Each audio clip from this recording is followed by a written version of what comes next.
everybody. This is Nicole. And this is Lenee, and this is Live from 1985, the podcast. Today is a very special episode. This is episode 10. This is part 2, of our generational curses conversation, but this time we have some guests. We have Nicole's parents with us today. We have Miss Gina, and we have her father, Russell.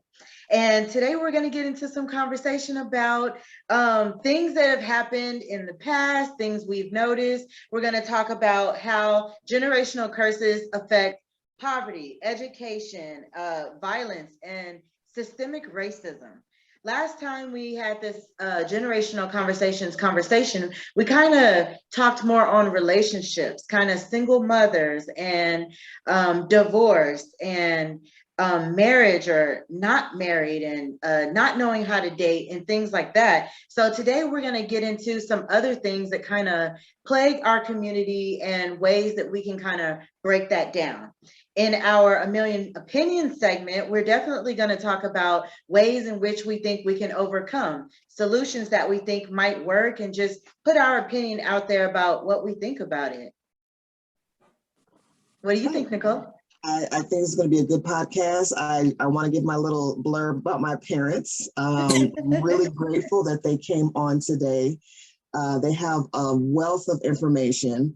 I want to say that they gave me a wonderful household to grow up in. I mean, I wouldn't have the information and a lot of knowledge that I have, or the drive to obtain the knowledge that I have, if it weren't for my parents. So I appreciate you guys coming on. I know they're going to be very entertaining and very honest, because one thing my parents is they are very honest. So I'm excited for this. Now, if you guys want to say a little introduction, you don't have to go too deep, but if you want to just say maybe your first name, if you're comfortable saying your last, you don't have to say the exact year, but maybe the the time frame when you were born, so we can get a kind of an age range.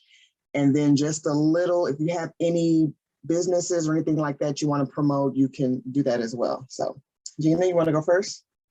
Okay, my name is Gina, and I'm retired from the Army. Also decided I was going to retire from nursing, more or less. Became a registered nurse in 2013. But anyway, just mainly home, just enjoying being retired. And I'm 62, so, and I don't mind saying my age, because, I was like, ooh, I'm 62, so. Okay, any businesses you want to promote, or if you want anybody to contact you, but if not, that's fine as well. Okay, I don't have anything. Okay, and what about you, Dad? My name is Russell Smith, and I'm 67 years old. I spent 20 years in the Army. I retired from the military in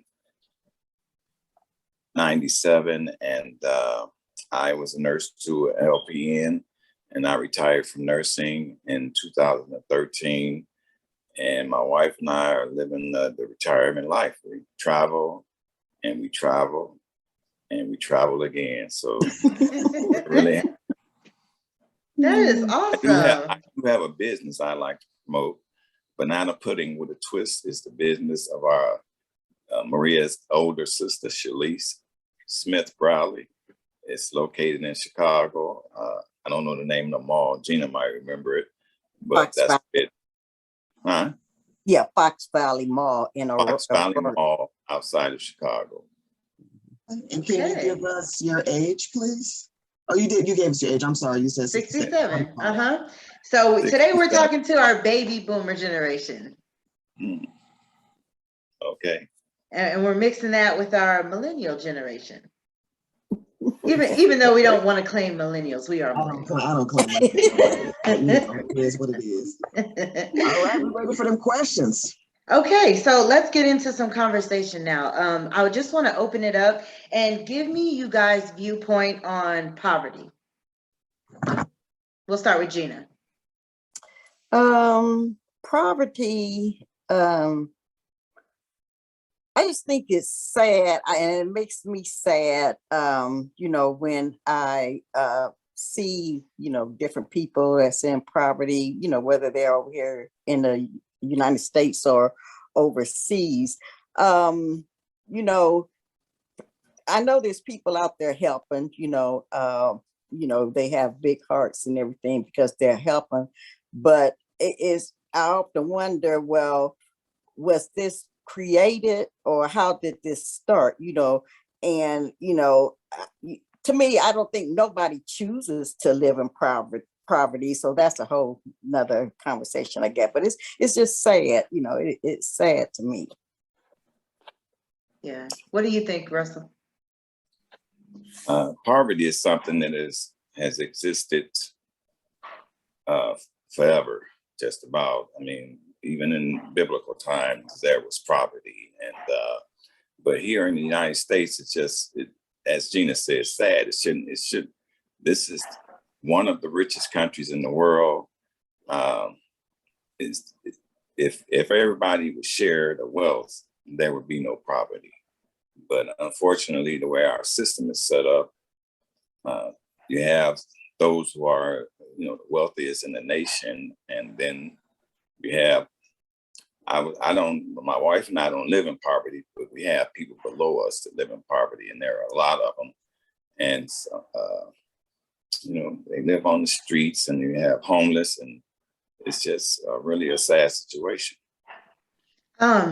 Growing up, did either one of you grow up in poverty?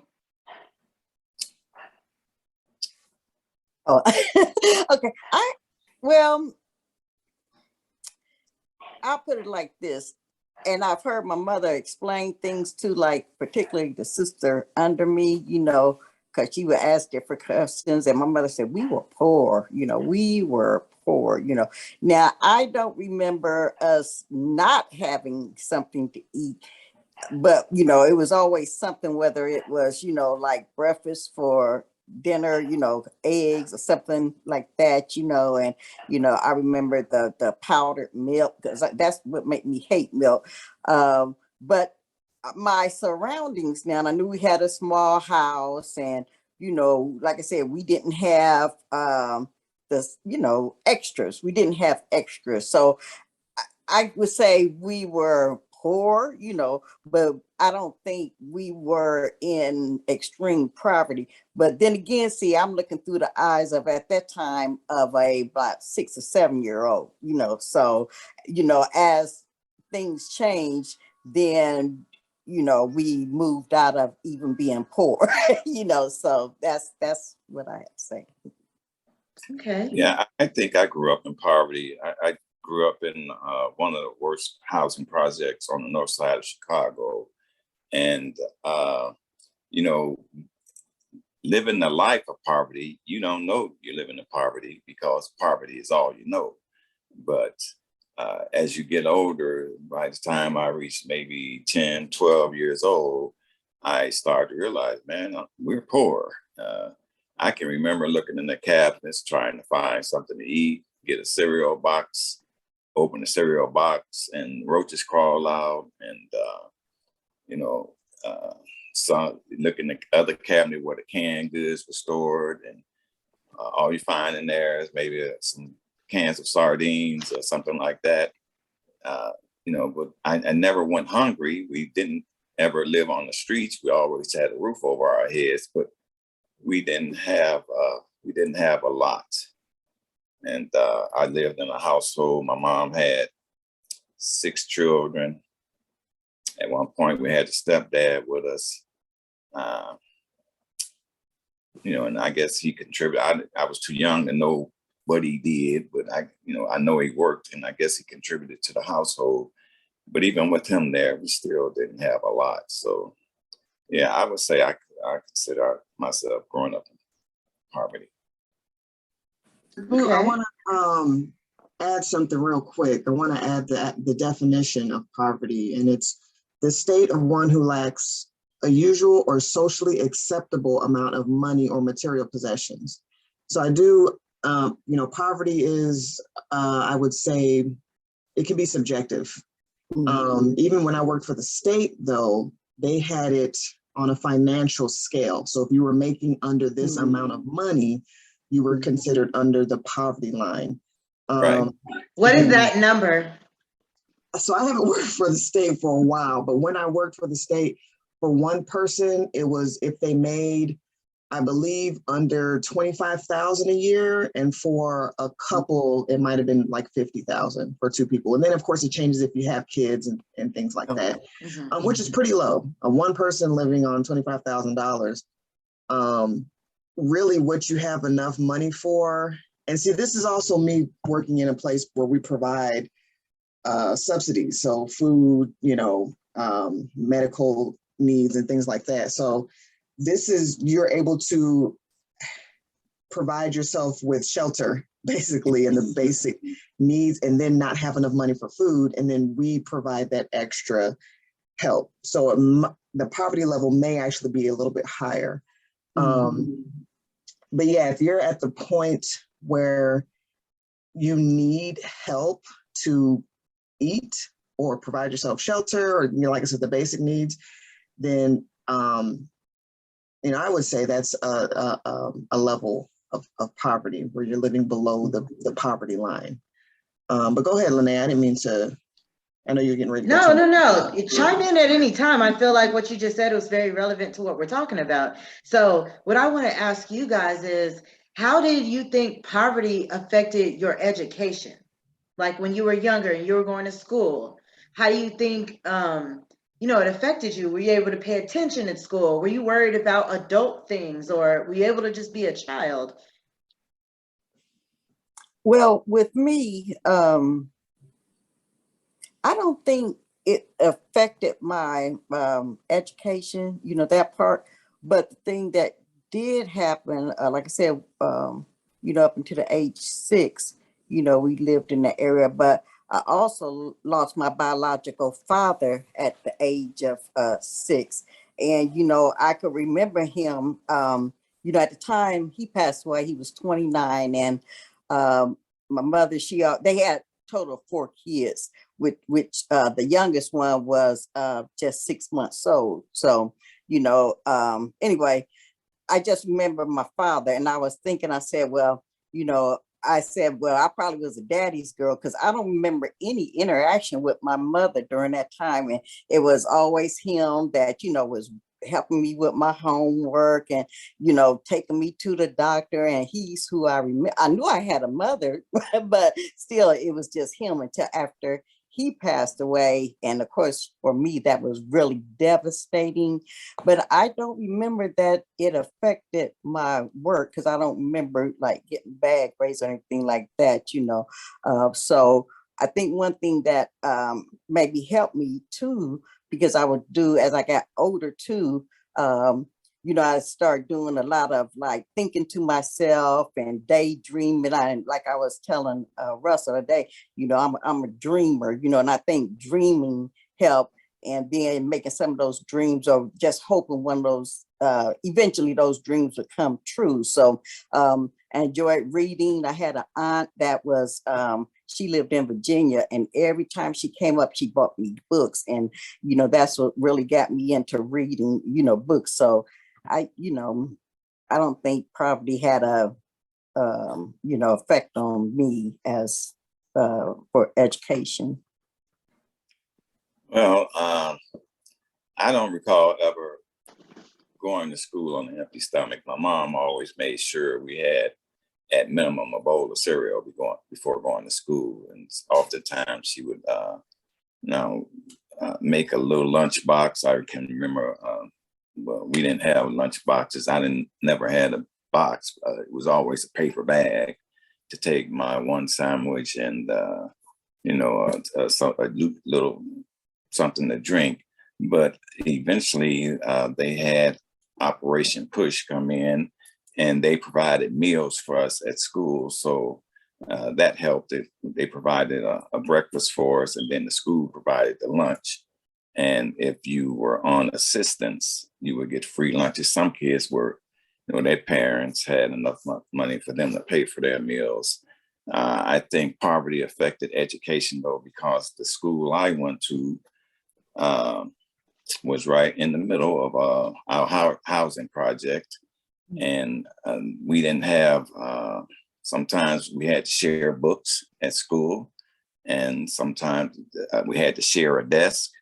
And when you share in a desk with someone else, another kid, you lose attention, and you don't pay attention as well. Just sitting there giggling and talking. And so I think if I had my own desk, I probably would have been able to pay closer attention to what the teacher was saying. And a little bit of racism there, because all of our teachers were white, with the exception, I think we had a Black gym teacher. And racism played a part in it as well. So you said there was something called Operation Push in your school, and that's where it was some type of organization that provided. Yeah. Jesse Jackson, Operation Push, and then he had within Operation Push, he had a breakfast program. It had a name, I can't recall it at the moment, but they provided breakfast to the urban, schools, and the schools like mine in the Chicago area. You said that most of, Gina, were the majority of your teachers Caucasian too?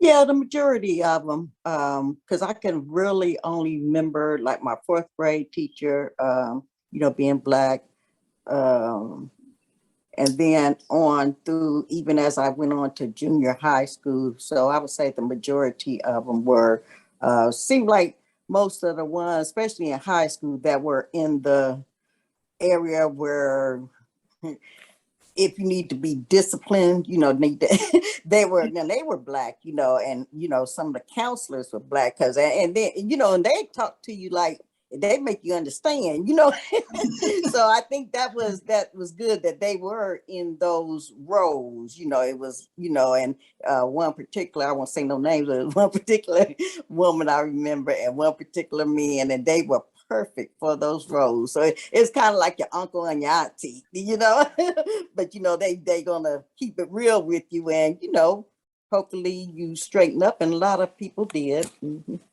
I'm 5 years older than Gina, so I think that might have made a little bit of the difference as to the amount of Black teachers that we had.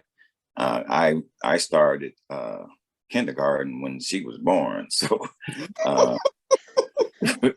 by the time I was in, the first time I remember hearing or seeing a Black teacher was around 4th or 5th grade. And that was Mr. Alexander. And he was the gym teacher and also taught in the classrooms. And he was one of the enforcers in the school. He had a paddle that we called Big Red, or actually he named it Big Red. It was a paddle that was painted red.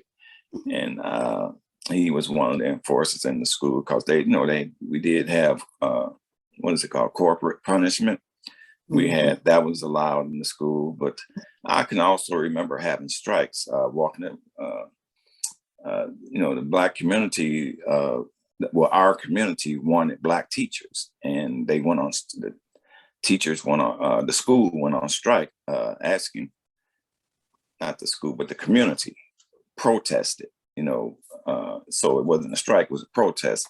They were marching around the school, and they kept us home from school, and we were out marching around the school asking for Black teachers.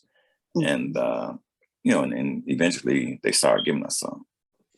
That's what I was just getting ready to get into, because it's, with you living in the area that you were living in, which was, I assume predominantly, melanated, neighborhood, where were these teachers coming from that were Caucasian? They weren't coming from the neighborhood. No, they were not. My neighborhood had a very few, a small amount of Caucasian people in it, and none of their parents. They were poor just like we were.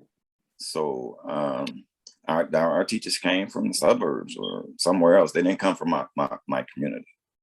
Did you guys? So this is where I'm gonna get a little deep here, because I think about that, and I think why would the school in a urban area have suburban teachers, and does that come in, speaking about generational curses, that system had to come from somewhere, the teachers coming from a quote unquote higher income or maybe educational level that they were put in your school? How come teachers didn't come? I'm pretty sure some people had some type of education, or, even, people of color has education that could have went to the school. So did you think that played a role, that teachers were placed in that school on purpose, or do you think they actually applied to work, as a teacher? Me first. Yeah. Well, I this is what I would think. For one, even back then, they.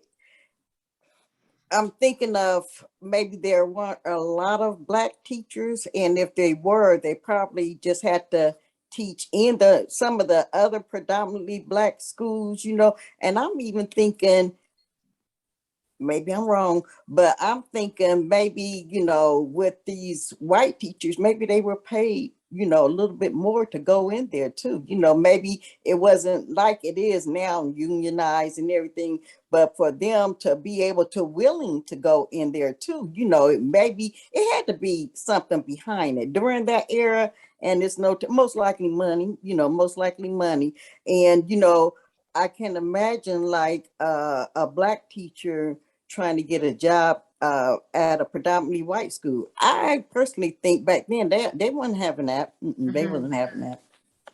Well, I think that the teachers came from the resources they had. They just didn't have Black teachers. In my community, none of the people I know, my friends, their parents were not teachers. They worked in factories. They worked in different industries that certainly not education. They worked got the jobs that they could get. Most of them weren't college educated. They were just high school, if that. Some without any high school at all. So they had to get the jobs that they were able to get. And now that was in my neighborhood. I don't know what the surrounding neighborhoods. But in my neighborhood, there, I don't recall any of my friends having parents that were can't get it out, school teachers. I have one more question, and I'm leave it alone. With the curriculum that you guys learned, I'm pretty sure math, reading, and arithmetic were the basics. Did you the 3 R's? Yeah, right. Yeah, math, or yeah. It's called reading, writing, and arithmetic. Yeah. Not arithmetic. Oh, arithmetic. Excuse me. Get it right, man. But did you you guys have history classes?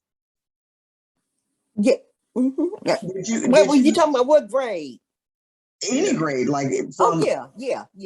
So in your history classes, did you guys have to learn about slavery in your history books? Now, I had to say eventually it was mentioned, and that's it. We learned about the important things like Christopher Columbus discovering America. We learned that. They wrote that home, didn't they? Yeah. So, but it was, it wasn't in deep. No, it wasn't in deep at all. And I before I forget this, I just want to say this part. When the movie Hidden Figures came out, I really liked that movie, but I was also pissed because at that time I was late 50s. I had never heard of those women. They didn't teach us that in school. And I said, here I am. The women that in Hidden Figures, the movie Hidden Figures. I don't think I've seen that. You mean Hidden Colors? Figures. Those ladies who were really responsible. Oh, the astronauts. Yeah. Well, yeah, because they had the knowledge and but anyway, it's those 3 women. I had never heard of them, and I said, what? And it's really sad. That's we and it's a lot of people that we probably have never heard of up until a certain point, and it's just really sad. I remember it was drilled into my head 1492 Columbus sailed the ocean blue. and the Mayflower and those ships that came over and brought the Pilgrims. But later, it must have been maybe sixth, seventh grade that I started hearing about this, slavery down in the South. But they would tell us about the guy, I can't remember his name. I knew that was going to happen. He led a revolt in the South. And then, a certain name, Harriet Tubman's name would come up. Nat Turner, I believe. Oh, okay. Say his name? Nat Turner? Nat Turner, yeah. We used to hear about him. But then I also remember in high school, by the time I got to high school, the people, African Americans start complaining, we need African American history. And they start, that's when I started hearing, getting a little bit more African American history, but still they watered it down. I didn't hear about, say, for instance, the Buffalo Soldiers until college. I got into college. I didn't hear about what Gina mentioned, those three women in the Hidden Figures. I didn't hear about it till the movie came out. Yeah. And there's a lot of Black people have different discoveries, different patents to different discoveries.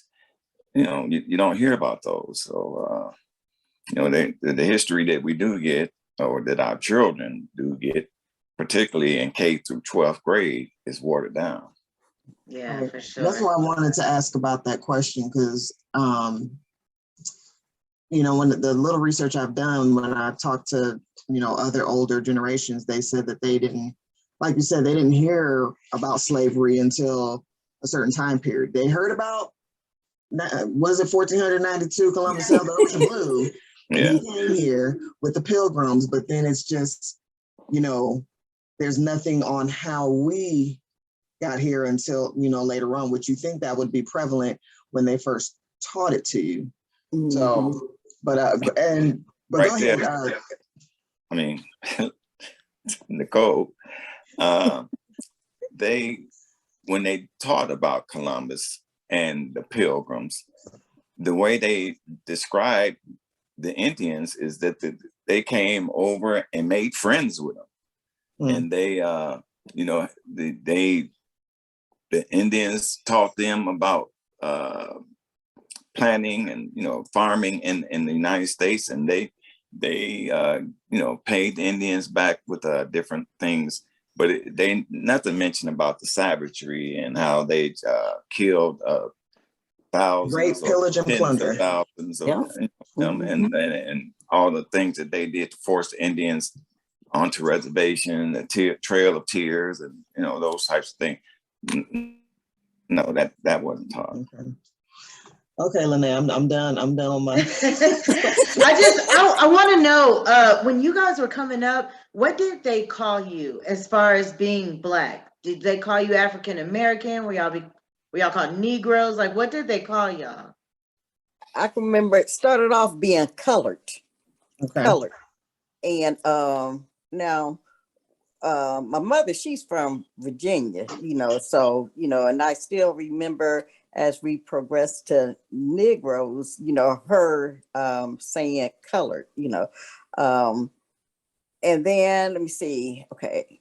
And then we became, I think, Black or African Americans. I can't remember which one, but it do seem to me, I was thinking, after I personally don't like the idea of colored, because what color, but that's the way they did it back then, far as race, it was color, or then it became Negro. And to me, I said, now, okay, I won't say what I was going to say about what I think they was really trying to say in a nice way, but I never really liked that either, Negro, so. Okay. Have you ever heard the term mulatto? Yeah. Mm-hmm. Were you ever called that, or anybody in your family called a mulatto? No, I wasn't, because I thought, to me, and maybe I'm wrong, but mulatto, isn't that on the same, is it like biracial or is it French? Does it have some French, have something to do with? I think later on it was, people from Louisiana and people who were of mixed race. But even before that, they were calling some Indians who were very dark skinned mulatto as well. So I was wondering if you were ever referred to, but you said first it was colored before Negro? Yes. Yeah. Oh, wow. That might be, I gotta look at my birth certificate. It might be on there colored. Mm-hmm. Yeah, I think it is colored. No, I think Negro is on mine. Negro is on there, okay. But colored was first because when you would, particularly in the South, that's when you had the whites only bathroom and the colored only bathroom, and the whites only water fountain and the colored only water fountain. And you go into restaurants, it would be colored in their rear. So it was colored, and then came Negro. They started calling us Negroes, and another word that ends with N. I mean, it starts with N. Mm-hmm. And then, I don't know,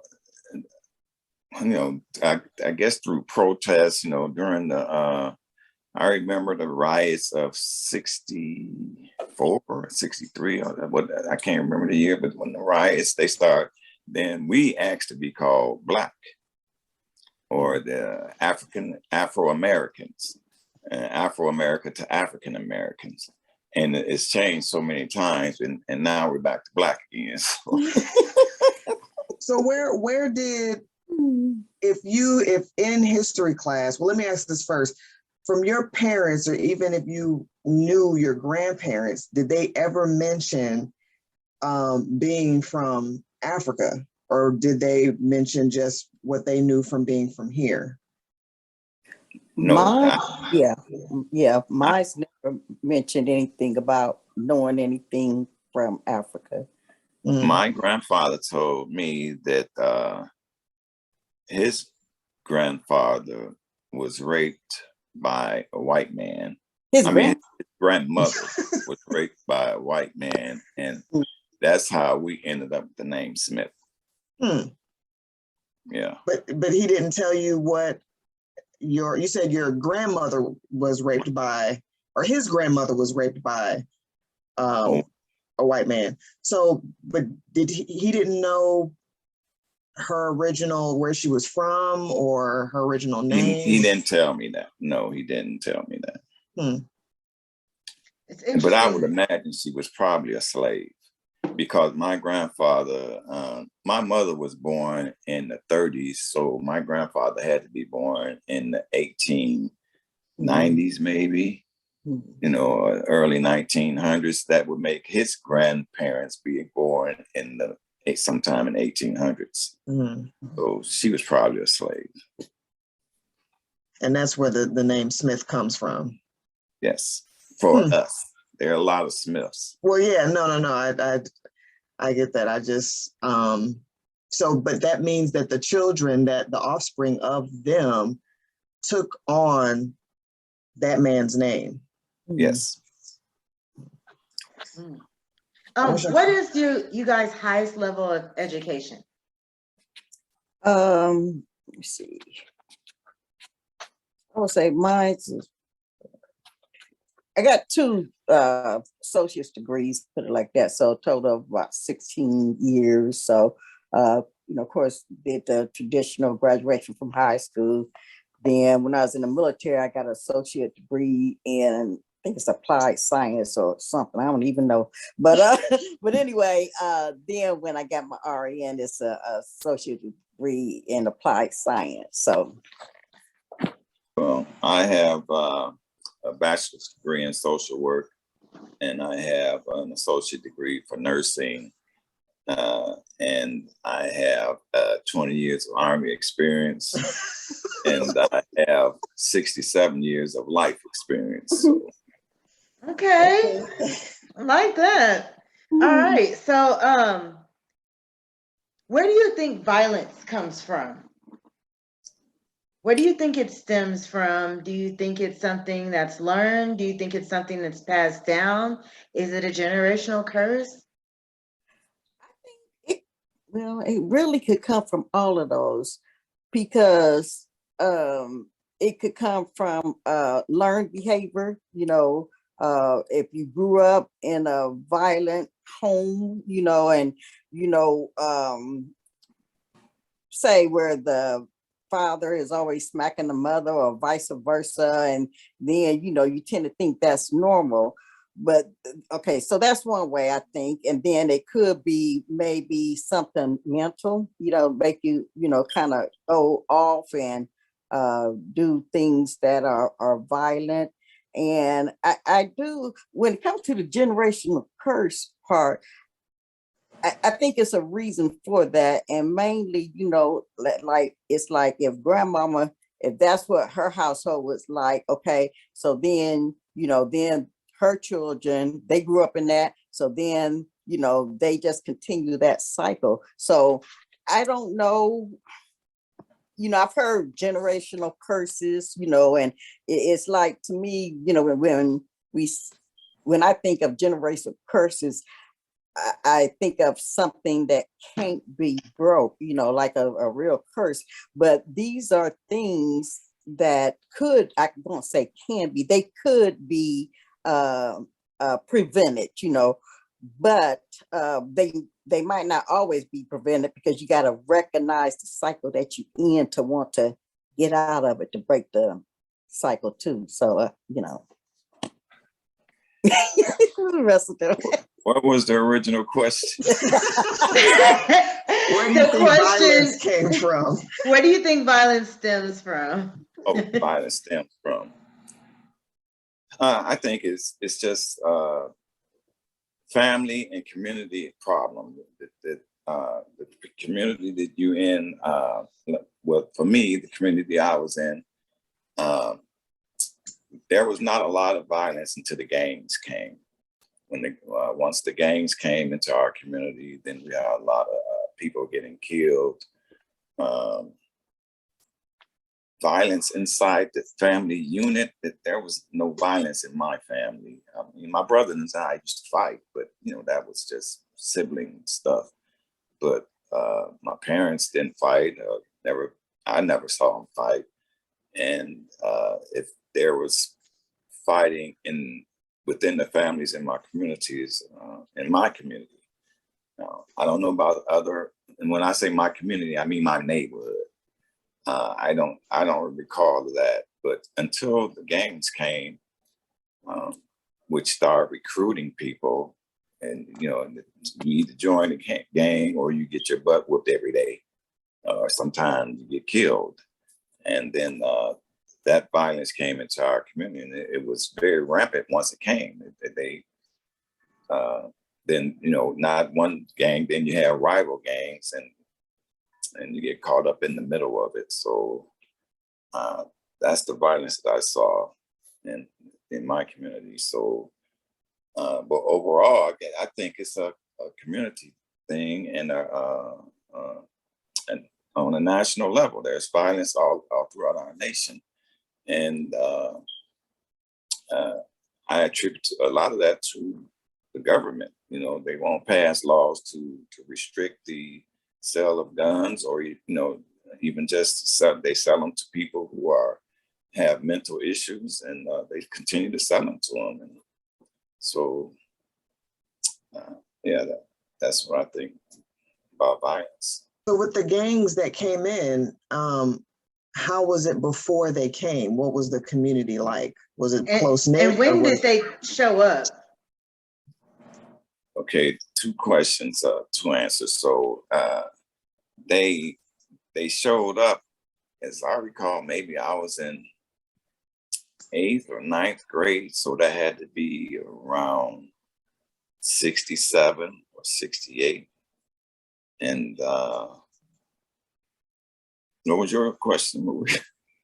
What was it like before they showed up? Oh, what was the community like? So we used to. It was beautiful. Really, we had community events, baseball games.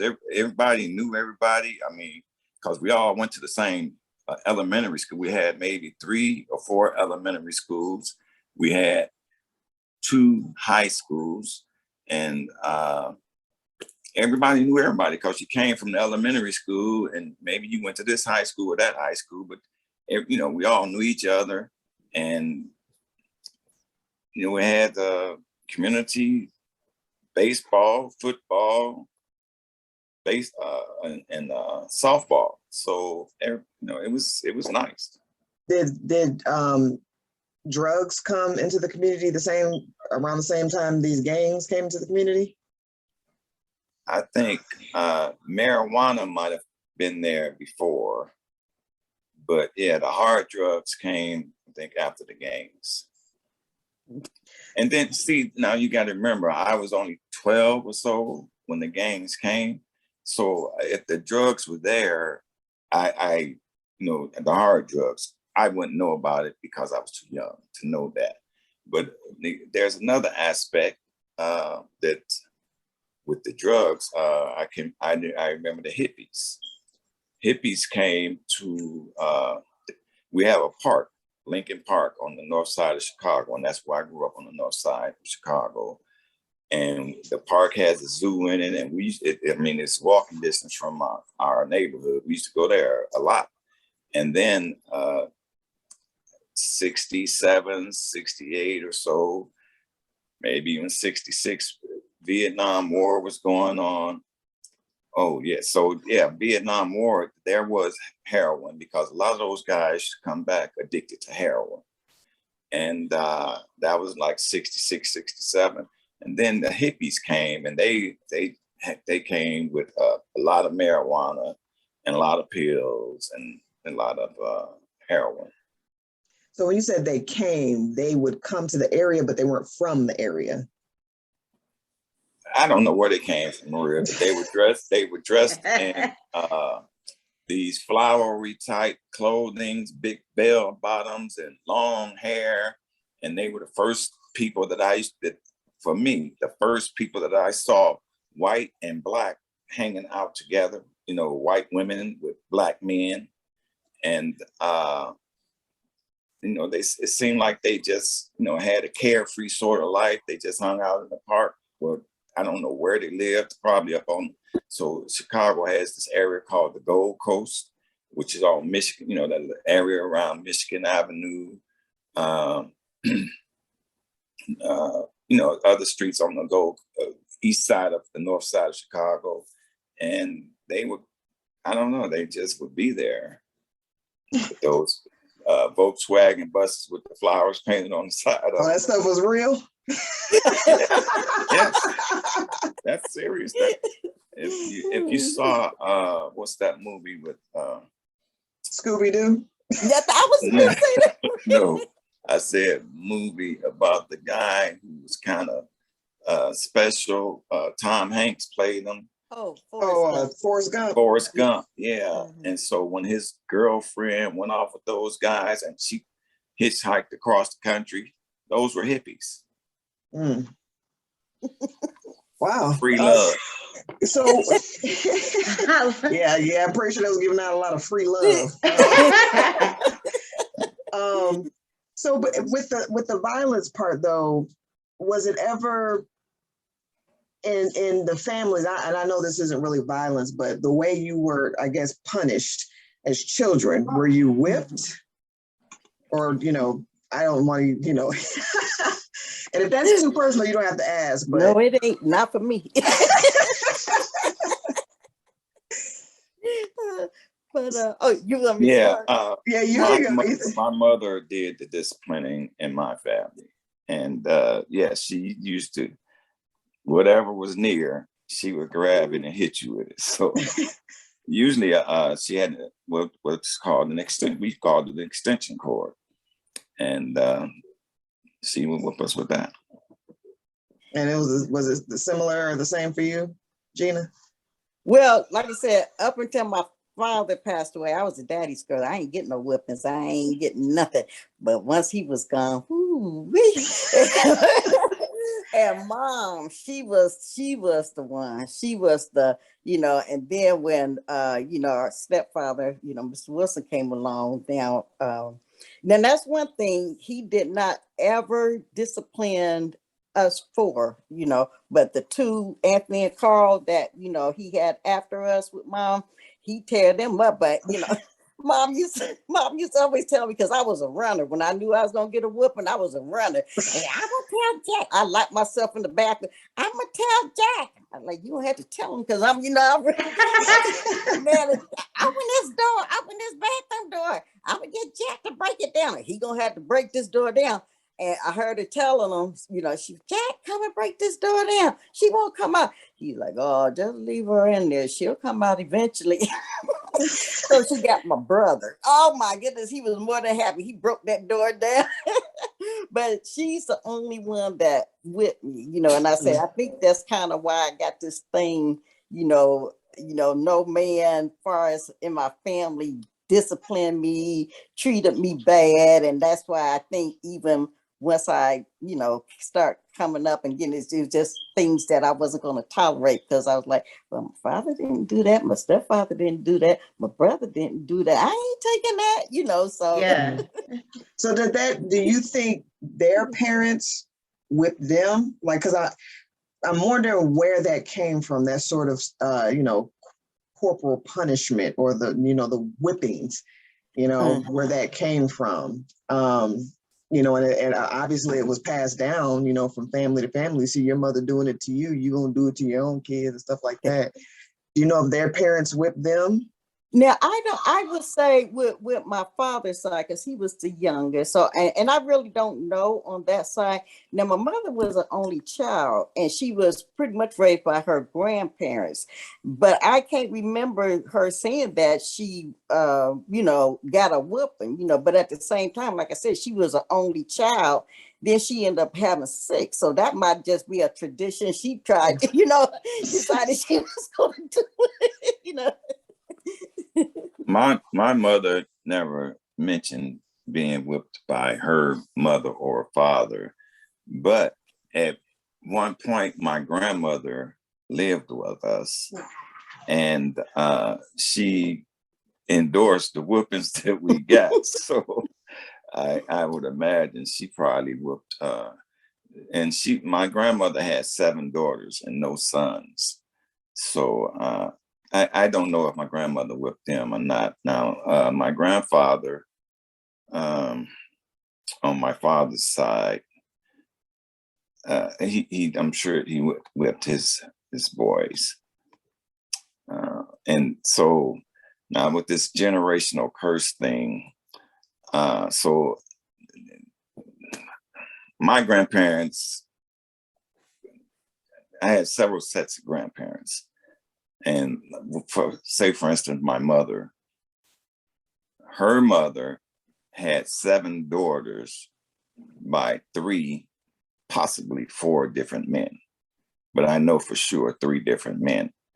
And she was never married to any of them that I know of. And so I can't tell you if those 3 different men ever, spanked their daughters or not. And then on my father's side, his father had 2 different wives, and with, sets of children by each. And I can imagine, we called him Big Daddy. I would imagine Big Daddy did with particularly his sons, because, he's kind of a rough character. Yeah. Now, on my mother's side, again, with those 3 different fathers, my mother had her father alone out of her sisters. She had a separate father than all of them. And he used to visit us in the projects. And, he'd come up, he lived in Florida, and he'd come and visit his daughter, and he would come and stay at our house overnight, 2 or 3 nights. He would sleep on the floor in the living room. And he was mean as hell. So I would imagine he didn't whoop my mom, because he didn't raise my mom. My mom was raised by my grandmother and her stepdad. But Daddy Homer is what we called him. My mother has 2 sisters by him who still live in Florida. They're my age. And I'm pretty sure he whooped them because we would visit him in Florida. He was a mean man, very mean. So do you guys think that like the whippings that you got when you were younger, like traumatized you? Do you think it affected you? Do you still think about it at all? I don't myself, because I think and then particularly during that time of like me and Russell and with the whippings, I think that was pretty much expected, because one thing, like he mentioned, that was the time of there where you had what you call a corporal punishment in school, take the SWAT, or I remember, did something and hey, you're gonna take a SWAT, or I take the SWAT out.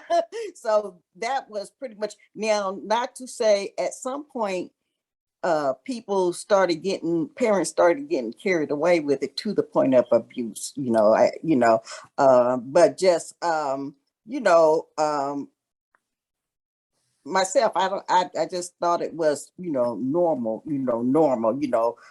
even now, like a little tap or whatever, it just depends. And then too, what I found too, kids kind of a little different too. I've run into some kids that are really didn't want to be around during that time, because I mean, you're an adult and they're trying to hit at you, and I'm like, what are their parents teaching them and stuff, because my automatic thing would be to hit them back, and I'm like, well, I don't want to hit this child. So I don't know, to me it was pretty normal, and I don't think it was anything wrong with it. Yeah, I agree with that. I don't think it had any negative effect on me. My mom, I had one brother, God bless him, he's gone now, but he used to stay in trouble all the time. So he used to get whoopings all the time. But for me, I don't think they had any negative effect. And actually, I think they were a good teaching tool for me, because whatever I got whooped for, I tried not to do that again, but you still do other things to get in trouble. Because, I mean, you're particularly a growing boy, you just end up doing things you shouldn't do. But no, I don't think they had any. Now, I spanked my children when they were growing up, and I remember my son, he must have been about second grade, maybe. He came home from school one day and he told me, Daddy, you remember when you whipped me? My teacher said that was abuse.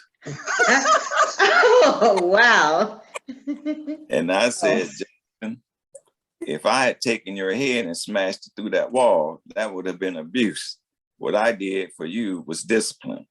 And that was my answer to him. And I told him, I'll do it again if you do what I told you not to do. Okay. So I have a question for you guys. Me and Nicole were born in the 80s, 1985. That's our year. I want to know, what do you guys think about the millennial generation, which is us? And what do you guys think about this newer generation? Like, do you think we're soft? Do you think that, our parenting skills are ineffective, or just what do you think in totality? Because I know this generation, really, we're big on not spanking our kids and kind of using a different way of discipline and things like that. We're a little softer, but what do you guys think about our generation? Well, I'll get started first because it'll be brief. But I kind of think, when as far as that, if it works, not spanking and using something else, that's great, because and then again, that's kind of breaking that cycle, because we did what we know worked. But I've seen parents time out or to do this, and if that's done from the beginning, and that's what they're you know what I'm saying, it's kind of ingrained in them. But I think it could work. If, of course, if you still seeing like discipline problems, and you don't want to, it's making you so angry to the point where you feel like you want to whip, but maybe it's time to get the child checked out or whatever. But I can see where it does work. And one of the things what I was saying, because what I notice now, like when when the child is smaller and you're the parent, you're in that moment. And I was telling somebody, I said, I really enjoy, seeing the 4 smaller grandchildren, because see, now I can watch them. When I say watching, I'm seeing them actually. I'm seeing, and instead of just assuming that I'm really seeing, I'm really seeing them. And I say, see, I didn't have that chance to fully see, air coming up and stuff, because I was in the moment, So I think it's great, because like I said, some parents do go overboard. So if there's another way that you're using to discipline your child without the spanking and it's working, that's good. That's really good. When I say you, I mean y'all in the our generation. Right. What do you think about this new generation, like these younger kids that are now to the age where they're almost about to start having kids, like 19, 20, these kids that are just coming up? What do you think about them?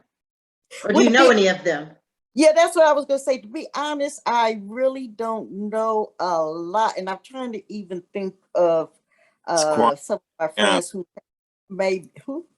Quanda and Brianna. They're past the 9. Didn't you say 19? They're actually they're technically older. they're They're born. the same age group. Yeah, they're 80s baby. Well, yeah. Brianna's 90 something, but Quanda's born in the 80s. I really don't know, to be honest, because I don't know. I don't personally know anybody of that age like that. So I really don't know. So what's your take, Dad, on the original question? Do you think... Yeah, I wanted my turn. You don't get it. I actually kind of agree with Gina to a point. I think that so say for instance the 4, mostly the 2 that come over here all the time, I've had to discipline them, and sometimes that go stand in the corner doesn't work, in my opinion. And I give you an example. The smallest one had been told several times not to come in my bedroom without knocking on the door first. And now the oldest one, she was told that, and she did. She didn't come. She don't come in. But this little one, she just come in anyway. And one day I was in the shower. Now the bathroom has a door, and the bedroom has a door. So I was in the bathroom. Did I know she had come in the bedroom. And when I came out the shower, there she was standing there, and I'm no clothes on. And luckily, when I opened the door, she's looking up, so she didn't see anything below my face. And I shut the door real quick and yelled at her. And then she tried to run. I grabbed my house coat and put it on, and I grabbed her by the arm, and I gave her a couple of taps on the butt. And then I got in her face and yelled very loudly about coming in the bedroom. And she hasn't done it again since. And I think that worked. That got her attention better than telling her to go stand in the corner. So y'all know I got to weigh in on this growing up as a child. Is this your child we're talking about? No, these are my brother's children. Oh, okay. My brother's children. But I want to point one thing out first. You do have to remember, my brother's children is probably raised differently from the way I raised my children. If I'm not mistaken, I think my brother and his mother's children, I think they whipped them. But I don't whip my kids. Now, I whipped my oldest for a time, but I stopped once I met my husband because he doesn't whip our children. But he does, like, we'll do little taps on the hand and stuff like that. But I did want to mention what Gina said, being in the moment. Because I felt growing up, a lot of times you see just an action right there and you're in the moment. And so you react to something that the child does, and you have this reaction. But being in the moment allows you to take a step back and kind of see what they're doing first. And I thought of course, I've never had any traumatic events or things like that, but growing up getting whipped by Russell, I felt it was always a reaction, like I would do something and then it would just happen, and I felt like it was fear. I wasn't learning anything. I just became afraid to do that thing. Like you said, when my niece walked in and you grabbed her and you spanked her and you yelled at her, it wasn't, I shouldn't do this because, it was, I ain't gonna do this because I'm scared. You know what I mean? I think there's a big difference between the two. And I had to learn that even with my oldest, I would realize he wouldn't do things because he was scared to do them, not because he knew why not to. So I think that's the big shift between generations. But I still think we have some learning to do, because I've met a few, 19, 20-year-olds, and they have kids, and they all over the place. They're some whip their kids even worse, and some just let their kids run rampant and do. There's a difference between, when we say whip, that's probably not a very good term to use. When you discipline a child using corporal punishment, that's one thing. But when you whip or beat, because whipping, that's what they did to slaves.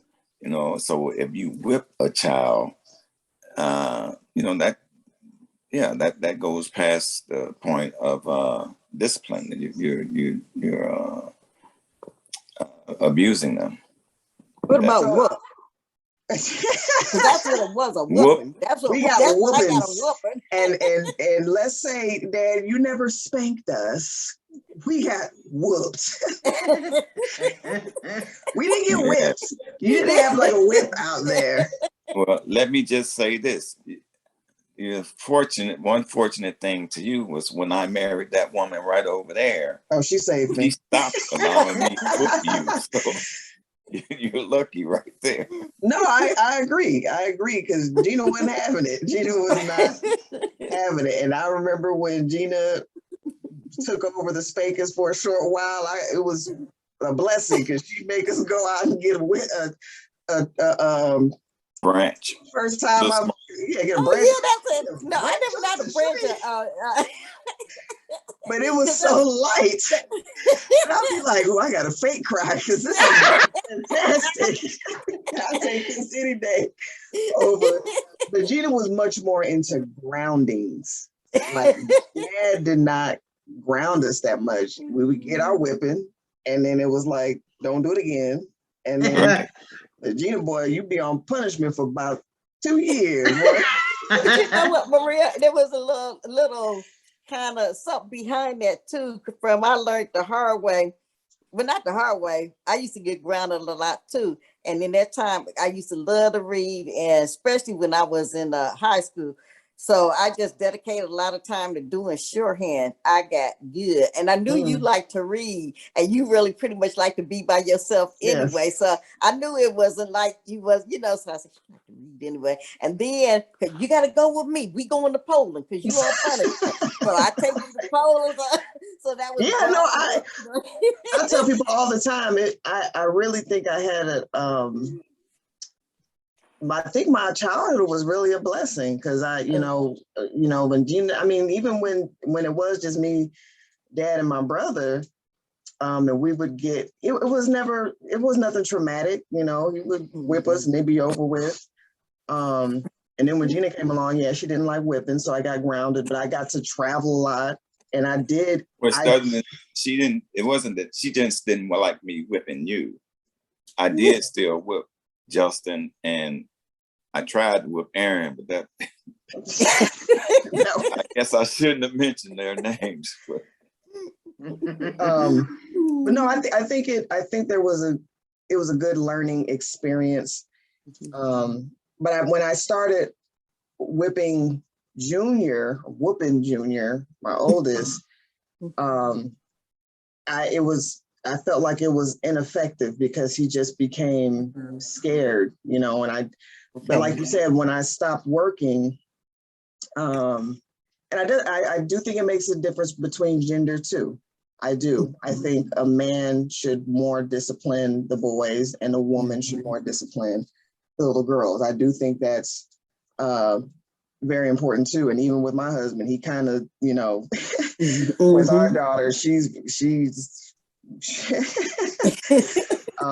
it'd be hard not to, but like you said, I'm in the moment. I want to react. Yeah. But I have to, a lot of times just talking to her and, letting her know she'll do it again, but she knows what she's doing is wrong. Because like a lot of times she likes to put stuff behind her back and try to slide out. Like, I can see what you're doing. I don't know why you. So anyways, let's move on, Lenee. I know we got some other topics. So my next question. Oh, go ahead. I want to hear about you. What about you? Me? Yeah. Growing up, my mom definitely whooped us. I definitely remember those whoopings, and she would when my mom would whoop us, I could see the rage in her eyes. She wanted to just she could have killed me if no one would have interrupted. She just was on a whole nother level. But I don't remember getting a whole lot of whippings, but the whippings that I did get, I do remember them because she beat the shit out of me. not too crazy, but I mean, it was a regular whipping at that time. I was never abused or anything like that, but whippings hurt. And I was sensitive too, so then my feelings was hurt. And I was in a room why she whoop me? She don't love me. But at the same time, I do feel like it made me the person that I am. I learned a lot of lessons. Most of the time when I got whoopings, it was either I was doing something I wasn't supposed to do, like a little too active at the store, acting out or something like that, or something wasn't clean. That's what we really got whoopings for. And or my sister used to get whoopings because she did stuff at school. Like one time she threw her desk at a teacher. Ooh. My mom took her in the garage. She told me, lock that door. And I don't know what happened after that, but my sister came in there and I was like, you shouldn't have threw that desk at your teacher.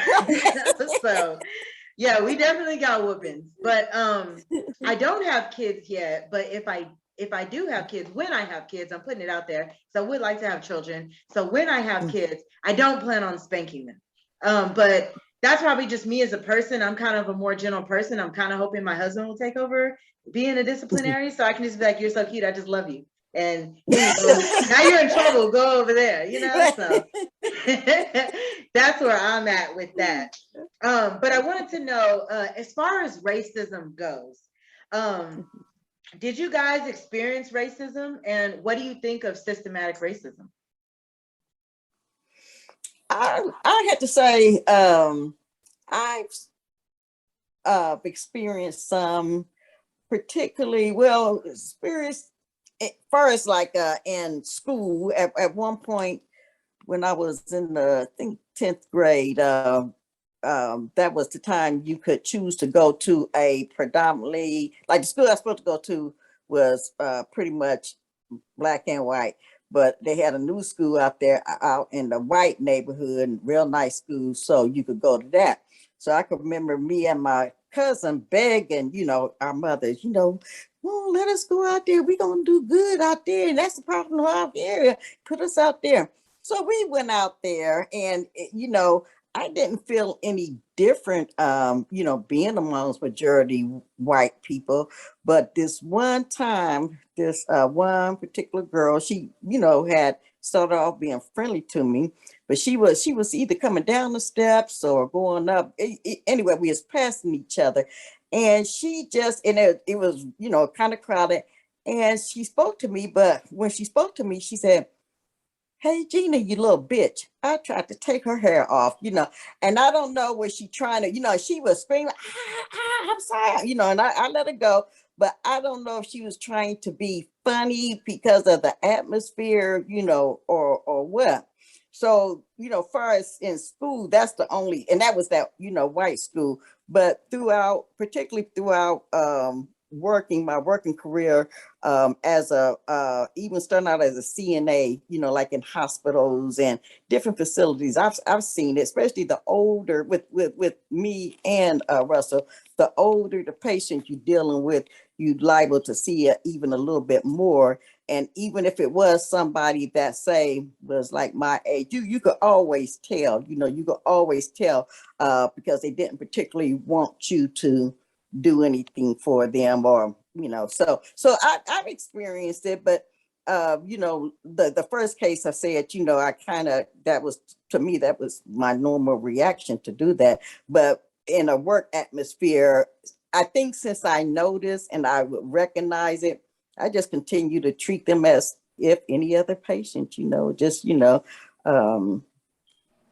that's as far as my Well, I think that at a young age, like in grade school, elementary school, the racism that was there was more of a systemic thing, that, like I told you, we had all white teachers.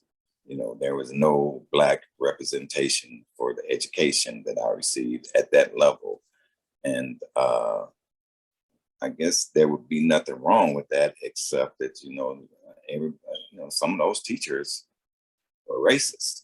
I don't recall any of them direct any toward me, but if you have 100 or so or more white people, someone somewhere in that group is going to have some racism in them.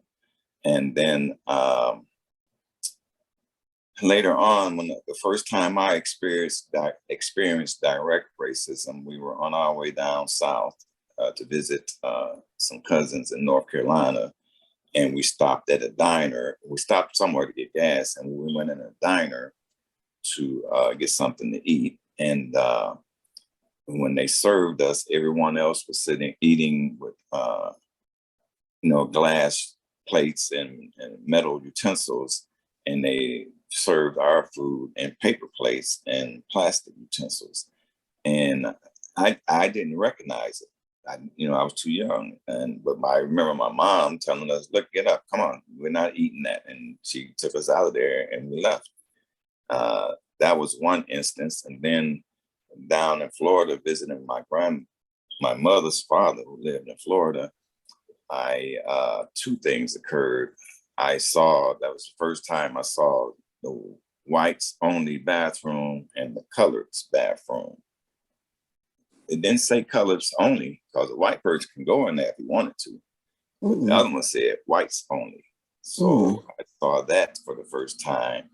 And another thing, when we were, my granddad's truck, I don't know, it broke down or ran out of gas or something, but we were walking, we were on the highway. So we were walking back to go to a gas station. And my brother and I, we did what young kids would do. We were running ahead, lollygagging, going in the right direction, but we were ahead of our parents. I mean, my mother and my grandfather. And a police car came along and he pulled over. Now, police in Chicago, my brother and I, we thought, they usually come to help you in a situation like that. And so we were thinking, oh, there's some help right there. So we ran up to the police car. And the way the cop looked at us and said, "What are you doing out here, boy?" Just his demeanor said to me, "Oh, this ain't right." And my brother and I just kind of froze and didn't say anything and waited till the parents come, my mother and my grandfather come, and let them handle that, because the way he addressed us just wasn't right. And we knew it wasn't right. So I don't know what they said to them, but my brother and I, that was a racist cop. So, I mean, do you think it was, for either of you, for the systemic part, was there times when you thought, like, this has to be set up a certain way? I know you mentioned kind of the way the schools might have been set up, where the teachers might have been placed there, or even, both of you are in the military. I know by the time you were in the military, that was probably the 80s and 90s. But 70s for me. but Late 70s. do you think there was a point where you felt like it was set up that way to keep you in a certain position or to keep you from moving forward, or like it just seemed like this isn't just, a Caucasian person being racist, but this person has been put in this place to keep me from progressing, or to keep me from, like you said, they had that organization where they had just Caucasian people, and you guys had to act a certain way. You had to intimidate them and do what you did in order to get what you wanted. Do you think though there were things that were put in place to where it made you act out of character? Because we're usually not the type of people to be violent or threatening or have to, resort to these other means of getting what we want. For me, coming up, I can't really say I noticed anything like that, but being in the military, for me, firsthand, something happened that made me, really see that when I was supposed to be, I've been preparing to go for the board, studying E6 board. And so, a lot of times they have mock boards, right?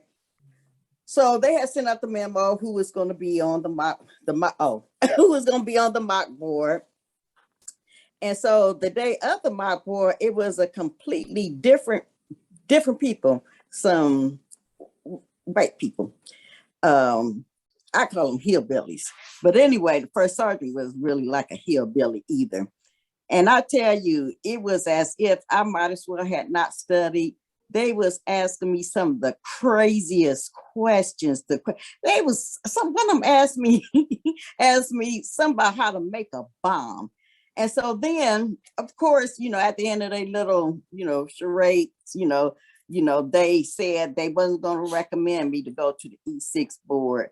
And the one E5 that was there, she said that she thinks I need to be in E5 longer, because I was really kind of fast tracking because, but anyway, she used that she had been an E5 for 10 years.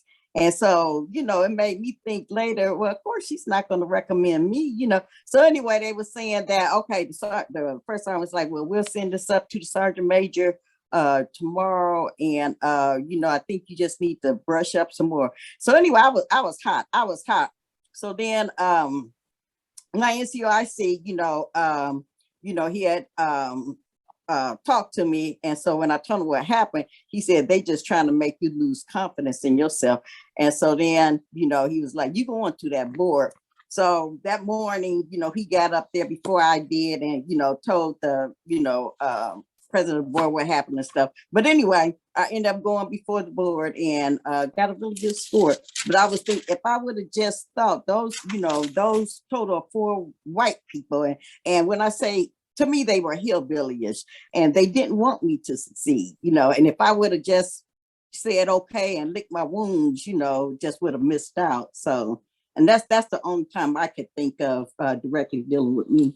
But I think you're talking about on a bigger scale, though, right? Instead of just personal type. Well, I think it can be on a bigger scale, but you notice it because it affects you. So for me, and me and Lenee were talking about this when we were in school. When I was in school in Texas was much more segregated than like a lot of the schools I went to in the military. When you guys were in the military, when I went back to school in Texas, those couple of years, it was much more segregated. But I remember one class I had there, I was failing a math class. It was statistics, actually. I was failing statistics. And I was, friends with this Caucasian girl. And she was failing too because we always cheated off each other. All the answers were always the same. We both didn't know what we were doing. So either I cheated off of her or she cheated off me. But either way, we were both failing, and the end of the school year was coming up, and we were both called to the teacher to talk to the teacher after school, and she told us together. She said, if you guys don't pass this next test, you're going to fail, you know? So I didn't at the time, I was like, whatever. So I failed. But so afterwards, we talked to her again, but we talked to her separately. So she talked to the other girl first, and then I went in there and she told me, she said, you know what, don't worry about it. I'm gonna go ahead and pass you. You know, don't worry about anything. You know, you're barely passing. I'm gonna go ahead and let you, you know, I'm not gonna fail you. So I'm like, all right, cool. When I left, you know, the other girl was pissed, and I'm like, what's wrong? You know, she passed me. She was like, what? She said, she's making me go to summer school. And I said, what? Yeah, she said, I gotta go to summer school and make it up, and I have to pass summer school in order to pass. But that was I don't remember the exact years, but you know, that no child left behind nonsense, that was for us. But it wasn't helping us, you know? It was not helping us at all. It was, you know, if anything, we weren't learning, because I did not was failing that class. But I noticed that a lot. And even that No Child Left Behind is still active today, up until this date. There are children who, if they're not doing well, I mean, you have to be doing like absolutely horrible in order for them to hold you back. Now they just pass you along, which is why, the reason why I say it's systematic, if you do a search, 80% of Americans have below a 5th grade reading level, you know, and that's because they just, you know, push people along. And they stop trying, they stop putting in effort. Right. And for us, it's even higher. It's 80% of our people have below a 3rd grade reading level. Man. You know, so I started noticing little things like that. And for me in the military, I felt the same. I felt that a lot of my instructors, not at all, I'm not talking about ROTC at Judson, or at Judson, that's high school, ROTC at SIU. That was actually a really good program. I give them credit. But when I went to some of my trainings, a lot of my instructors were kind of like, just go ahead and, you know, pass. Aside from my PT test, you can't really, you know, flub on that. But I didn't, in the moment, I'm like, cool, I'm passing, I'm good. But I realized that's not helping me. You're just stunting my actual growth and development by pushing me along. So I didn't know if you guys experienced anything like that.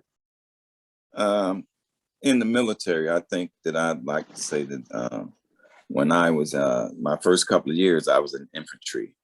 And, you know, back in the day, the Vietnam veterans, the military was segregated. The blacks stuck with the blacks, whites with the whites. And the Puerto Ricans and Mexicans, they were somewhere in the middle. And then back then, there were very few Asians in the military. But I can remember there, we were all enlisted. You know, I'd say good 90% of the Black and brown people were enlisted. Very few officers, very few. And that's the other thing. What I mentioned about Vietnam, they said most of the Black people that enlisted, they sent them to Vietnam.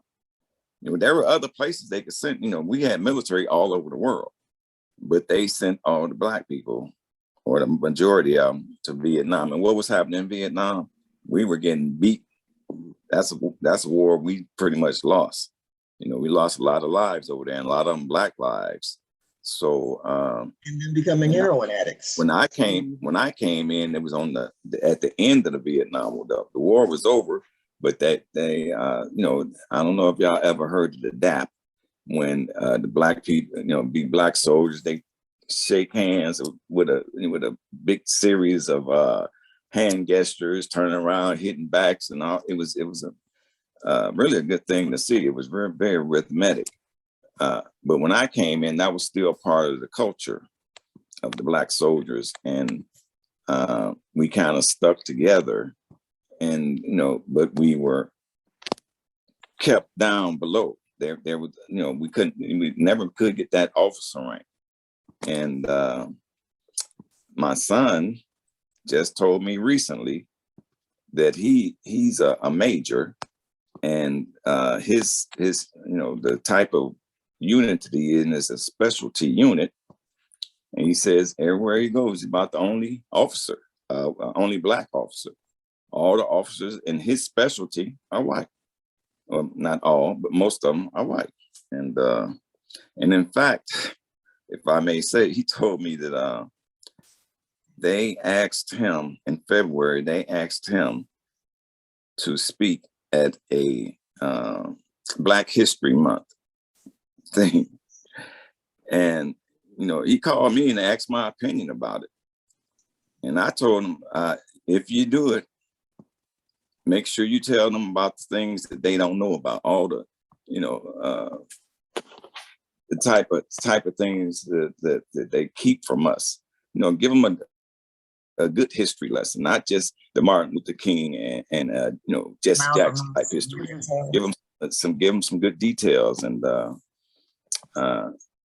anyway, that he said that ended up getting canceled, so he didn't have to do it. Can I ask a quick question? Yes.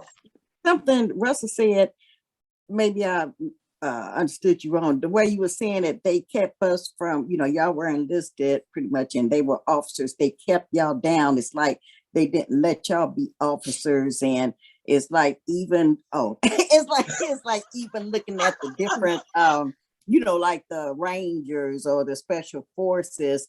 It's like I'm thinking you're saying there's not a lot of Black people because the white people are holding them down. And I don't think that's it. I think that, those are hard courses. Those are hard. Maybe a lot of Black people don't aspire to do that, so they don't go out for them. Maybe they do and they don't get that. It's just those particular things. And, if you have the education, you could switch from, apply to switch from enlisted to officer. That's what Rose did. So that part I just wanted to clarify, because especially I thought if not in your day and age, I know my day and age in the Army, if you wasn't anything that you thought you wanted to be, was mainly because you didn't aspire to be it. Nobody's holding you down. I far as race wise, far as race, well, I don't think that, Why do you think we didn't aspire to be that then? Because if you're saying that you don't think anything was kind of systematically put in place, because I think it starts young, with the whole, first of all, we're getting a different education at a young age. Even let's say in you guys' era, I'm only under the assumption you got a different education than the kids in the suburbs. So then by the time you reach the age of getting into possibly college, you're getting out of high school, maybe, joining the military, do you think that had an effect on aspiring, like, oh, wow, I can do this, and this, but you're kind of like, I'm just going to stay here because this is, what I'm comfortable with or what I like. But so why do you think people didn't aspire to maybe become officers in those specialty? Well, I maybe they weren't interested. I think I mainly think maybe they weren't interested because, that's the same thing, like, like I said, especially those dangerous, adventurous type part, like the Rangers or the Special Forces or the SEALs. So maybe there's truly not a lot of, particularly, I guess, Black men that really wanted to go into that area, which that's okay with that because they have other areas too, but I don't think they were denied the opportunity. Yeah, I don't think they were because of their color. Now, that's the way I see it, because to me, what I found out being in the Army, you could do pretty much anything you want to do if you could apply for, you have to want to do something than just your time. If you got to set that goal, and if already I'm doing this 20 and while I'm here, I'm doing this, that, you could pretty much achieve most of the things that you set out to do. But some people are just, I guess, complacent. They okay with what they're doing, and that's fine too. They good soldiers, and they really don't want to do no more, and really don't want to do no less. But when it comes time for promotions, that's going to reflect it. Right, So, and that's what's kind of respond to that because you guys heard of Colin Powell? Yes. Okay, so he was the first what do you call it? The highest ranking general in the military. He was the first Black person to achieve that, and that came in the late 80s, early 90s. It took that long for a Black person to reach that pinnacle, and there's some, many, so more came behind him, but he kind of led the way. Before that, what I said about when I was in infantry, it wasn't that Black people didn't want those positions. They weren't given opportunity to get those positions. And like I said, this would be probably before Gina's time, but it couldn't be that people didn't aspire to be officers, because some did. They just weren't given the opportunity. And I mean, for, let's say if there's 90, 100 officers and only 8 or 7 of them are Black, there's something wrong with that picture, right. And there's at the time, probably Black people represent at least 30% of the military, 30 or 40%. It should be more than 10, and all of us are enlisted. Kind of sounds like what's going on with the NFL right now, and the Black coaches, how they're not hiring them, and now they're putting things in place to hire these Black coaches, Black managers. Exactly. And how many Black players do we have? And y'all can find any Black coaches. Exactly. Right. So that mirrors that. It's like it's still happening in other forms today. And it's still today, because like you said, even, when I was in human resources, and you're talking about 95% enlisted, people of color, melanin, Black people, especially females. But officers, every meeting I went to, I'm looking in the faces of Caucasian people. There would be 1 or 2 other Caucasian, people of color there, but mostly, especially the higher up in rank you go, 3 lieutenants, maybe 1 captain, but major and above, it's them. And it's the same thing I felt when I say systematic, because it goes back so deep. I remember being in ROTC, there were 4 Black female soldiers. I remember their names. And 3 of us became pregnant. And I know it's kind of messed up, but we, it's in our community, you find a lot of single pregnant women, and why is that? Why are we more single and pregnant than their women? They were introduced to birth control, or, this, that, and the other, to where they, they didn't go through that. They had a different type of knowledge that we had. So out of everybody who graduated, it was me and one other Black female who graduated and commissioned, because you can't commission as a single Black woman. And you guys know what I went through. I had to give you guys temporary custody of Junior in order for me to even commission. So, and of course, I'm not saying it's the system's fault. I did that nobody pushed me. I lay down with her, I became pregnant, and that's nobody, but I was unaware of things, my aspirations weren't there. And looking back on it, I realized the way I thought wasn't right, where when I meet these Caucasian women, they were on it. Their aspirations were high, they were trying to shoot for, lieutenant, colonel, general, as high as they can, where I'm like, I'm just, as long as I make it, graduate college and commission, and I didn't like having that mindset of complacency, because it's not just our complacency, it's the people who do aspire, like, my brother, to do higher other obstacles or put in front of them. None of us could swim. In the military too, where all our people can't swim. We had to learn to swim late. It's just all these little things where it seems like we have more obstacles placed in front of us, or that we place in front of ourselves, to where they outnumber us in the higher positions, but we're in, like you said, in the football or in the sports and even enlisted.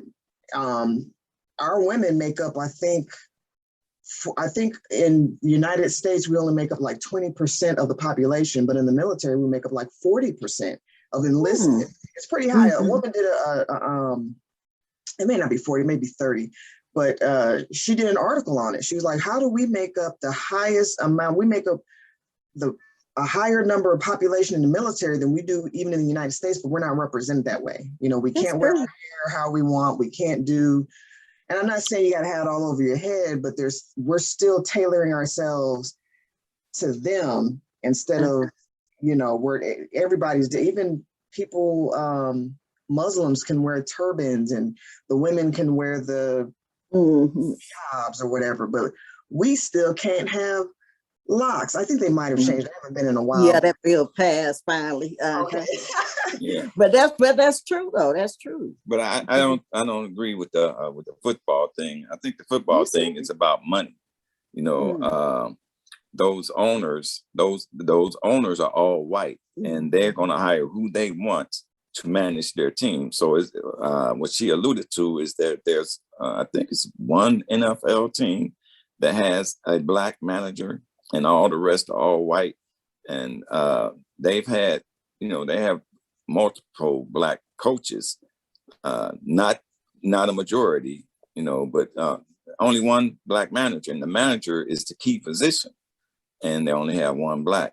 But they have a lot of football.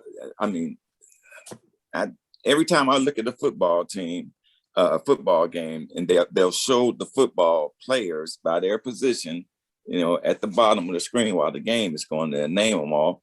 And invariably, each team, I don't care which team, they're like 85% black, 70, 85, 90% black, sometimes 95% black. They'll have one lone white player, and yeah, that's what I was thinking. Or what? Quarterback. Oh yeah, quarterback, running back, and so of those people, some of them they go up and when they retire from football, they move up to coach, but they never can get past that coach position and move up to manager. They get blocked up there, and so those people are aspiring to do that, but people up top of them with the money are stopping it.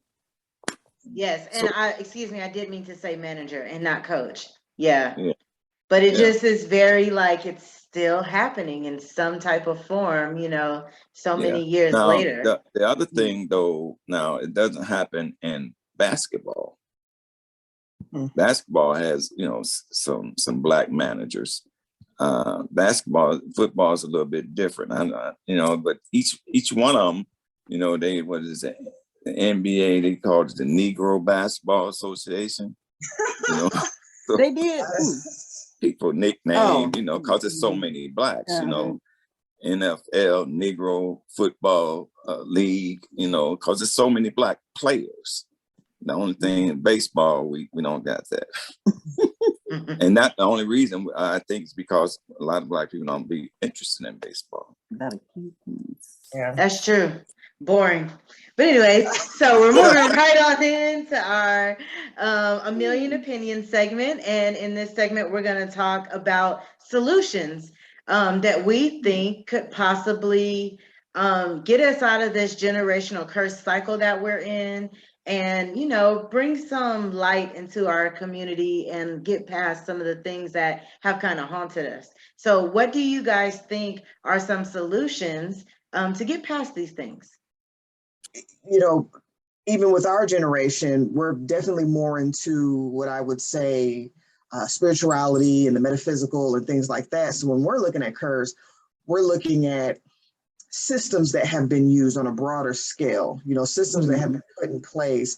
And it's not, it's not the utterance of a word that's putting us in this position, but it's for the actions of a system that has been placed upon us that's making, like you said, it does come down to once that action has happened from the system.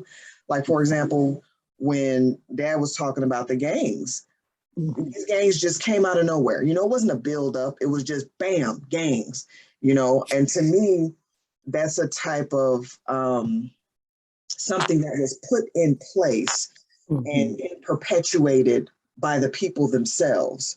You know, once they put that system in place, then it takes off. The same thing with single mothers, the same thing with poverty, you know, violence. You know, once they start the ball rolling, then if there's a downhill, the ball will continue to roll by itself.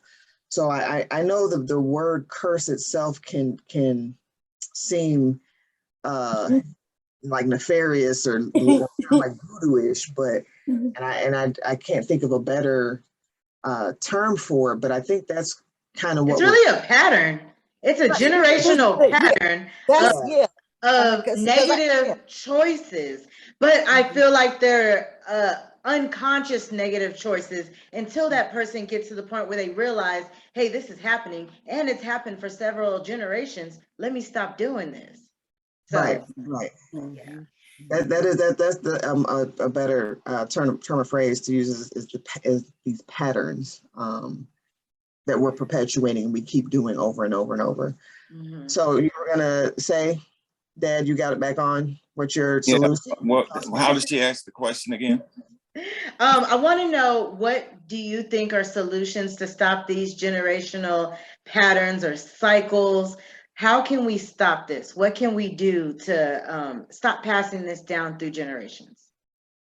Well, I think we need to educate ourselves within ourselves. We need to educate our children, and then we need to educate our communities. And we used to, you know, the government has resources that we can use to do this. We go and use those resources that are available to us to educate ourselves, and then not just educate ourselves, we have to apply what we learn, you know. And just for instance, marriage, you know, my mother, you know, was divorced, and then I'm, you know, this is my second marriage, you know, and I told you about my grandmother had 3 different, you know, guys. So that's past that. So, and I'm kind of ashamed to tell you what I'm gonna tell you, but my mom, when I got married the first time, she told me, if it don't work, don't worry about it. You can always get divorced. You know, that's not good advice. You know, it should have been, if it worked, you just gotta, you know, try harder, or do whatever it is that your wife is asking you to do, or stop cheating, stop beating her, you know, or whatever, you know, instead of just giving you an out. So, you know, we need to educate ourselves about these things, abuse and neglect, or, you know, divorce. And, you know, we need to educate ourselves better. I like that answer. Yeah, that's a good answer. I agree. I think it's I'm full of them. Full of it. And that Gemini coming out. But no, I definitely agree. And it's funny that you say that, because that's, I don't know if, you know, when I went to go live with Mom, I don't know if what her mother told her, but she wasn't very big on that, even though she's been through her, I'm not going to put her situation out there, but she's, you know, she didn't believe in divorce. You know, she thinks you should try to work it out the best way you can. Or at least that's what she told me, you know, or but she was in the mindset of, don't do what I did, do this, you know, because I think she saw it at a later time that it's never, no situation is going to be better than the next. You're always going to come up against obstacles and issues. Like there's no such thing as a perfect marriage, no such thing as a perfect person. So choose your person wisely, of course, but know that you're going to come up to a point where I think in every relationship and or marriage, you do kind of have that thought, like, I want to leave this person. Like, I think that comes up in every situation. Yes. You have to push through it, because if you get into another one, it's bound to happen again, because, you know, we've all talked about this, people change, situations change, circumstances change. Right. So, Yeah. but, you know, recognizing even with violence, you know, I realized I had very good, you know, two things that I, like I said, with Gina and you, it was always a book, you know, put me in front of books, gave me books. I really, that's where that came from, really, honestly, Gina. I loved reading, and it came from her. Not just punishment, but she, you know, giving me books and showing me books. With Dad, it was a lot of physical things. You know, I learned how to be self-sufficient. So I picked up those things, and that's what I push down to my kids. But I do think it's important that we learn, you know, other ways of living too. But I think it's important for you guys, you know, as an older generation as well, to, and I'm not saying you have to accept it, but, you know, to also recognize it as well, which I know can be difficult because you've been living and thinking a certain way for so long, you know, but I think it does happen. You know, like you said, you don't whip your grandkids, and you see. Oh, did I say that? Oh, well, like I whip them. But what I mean is, you said it's not reactive. You can see what they're doing and do the meaning. You know, it's not just. It's not like before, but yeah. She don't whip them, not really. But Give them love taps. Kind of touching on. Can I just kind of add to what you're saying too? I won't name no names, but you know, I know it's situation, and then you know the son and his girlfriend, they're always arguing. Bring a baby into the picture, still arguing. So then as these children are growing up around this, and try to tell them, try to talk to the son, look, this is not normal. This, because if you're doing this, and then telling the girl too, y'all acting like this in front of the baby, they're gonna think this normal. They are gonna think this normal. And so what I try to do pretty much is they're not together where they can argue like that. But that's another reason why I like to have them around us so they can see the normal, what is normal, me and your father, we, fuss at each other, but we don't fight, and laugh it off or whatever, and see what it's like to go to, on trips together, a nice, what I'm saying, or the way we do deal with, a punishment or whatever. But I think it's even more important to bring the child up, especially especially if it's two girls as they're growing up, to be involved in their life, to show them this is the way you want a man to treat you. No, you don't have to, or even a woman. I mean, it might like girls, but whatever, and I really like, I was Lenee, I was telling Nicole earlier or yesterday, I said something that you said that stuck with me. I really, like you said, when you said you got to love yourself first, and that is so true. And, you might have to tell your little girls as they get over, look, do like Mary J. Blige say, good morning, gorgeous. Yeah. You got to build them up, because like, I use a lot of movie things, like Tyler Perry said one time, if you don't validate your babies at home, somebody in the street gonna validate them. So you got to build them up at home. No, that's absolutely true. So those were very good points. When it comes to me, I agree with Miss Gina. You definitely first have to recognize, hey, there's a problem, and you have to put action to fix it. But I also think therapy is something that a lot of people need to do. I feel like a lot of us can't just get some of these things that hurt us, or these things we think about, or these cycles that we go through. It's because we're not dealing with it, and doing drugs and talking to your homies, and even sometimes sitting down with your family, especially if they don't take accountability, and maybe you're on that page but nobody else is. We need therapy, we need healing, we need patience for ourselves, and to realize some of this stuff was systematic, but we can still overcome. And I feel like some people don't realize that part of it, because it does seem like it's so set up against you where it's like, dang, what can I do? And we're so far behind. And every time we learn one thing, it's like they change it up. And now it's this. Like people are just starting to get into stocks. And then it's like, well, now put your money in crypto. Hold on, we just got here, you know? So the game's always going to change. But the thing with us is that we have to heal ourselves. And, you know, we have to eventually get to the point where we don't want help from the government.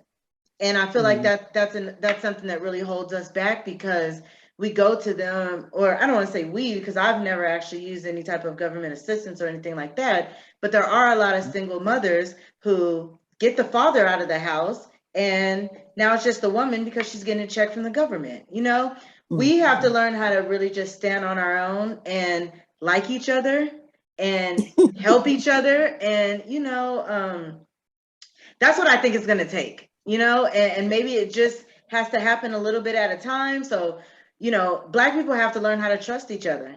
And I feel like once we get there, then we can all get on the same page of, you know, trying to break these generational curses, like for good. There won't be what's a generational curse? We don't know, because we don't have bad cycles. We're healthy and we're living our lives in a way in which, you know, it's not damaging us and our offspring. So that's what I think. That was a very, very good answer. Very good answer. I do have one question for everybody. You know, I got to be devil's advocate. So we talk about, you know, Lenee, like you said, we kind of turn to the government. You know, we tend to not trust each other, but we'll trust the government. So do you think it's possible, and I know this is a, you know, a big loaded question, but to me, part of the system, I think the system of the government itself, the way it's set up, could work, but the people in it are corrupt. So the way it's supposed to work, I'm not hitting on that, but the people that are in it are abusing it. So do you think it would behoove us to get out of that system to set up our own system? You know, at one point in time, they had Black Wall Street or what have you, own our own banks, own our own cities. Is that too far-fetched if we had our own system to where we're not playing their game? You know, we have our own way of life, period. Because to me, it is, with them, it is a game. It's crabs in a barrel. You know, it's the pyramid scheme to me. You know, it's, if you're not the best of the best of the best, and you're not stepping on somebody's neck to get ahead, then you can't be a part of this 1%. And that's not innate in us. You know, we're not innately competitive by nature. I mean, we can be with games and stuff, but you know, innately we just want to love and have family. You know, I know all the times at our family gatherings, that's what, you know, it's about, fun and family and being together. So do you think it's possible we can just leave the system alone? Do you think that's any type I don't know. And I'll say, because white supremacy is strong. And they, of course, no one wants to lose their footing and their power.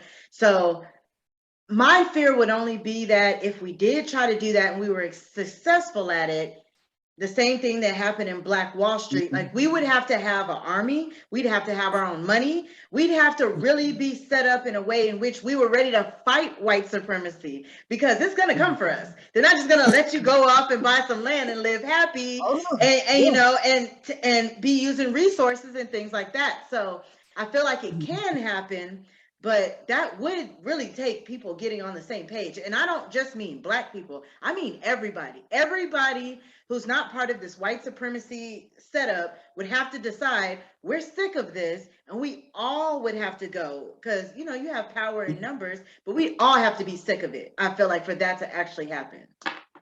Yeah. Well, I think that the system that's set up right now, as Maria said, it's a good system. It's just that corrupt people are running the system, particularly the guy who just left the office.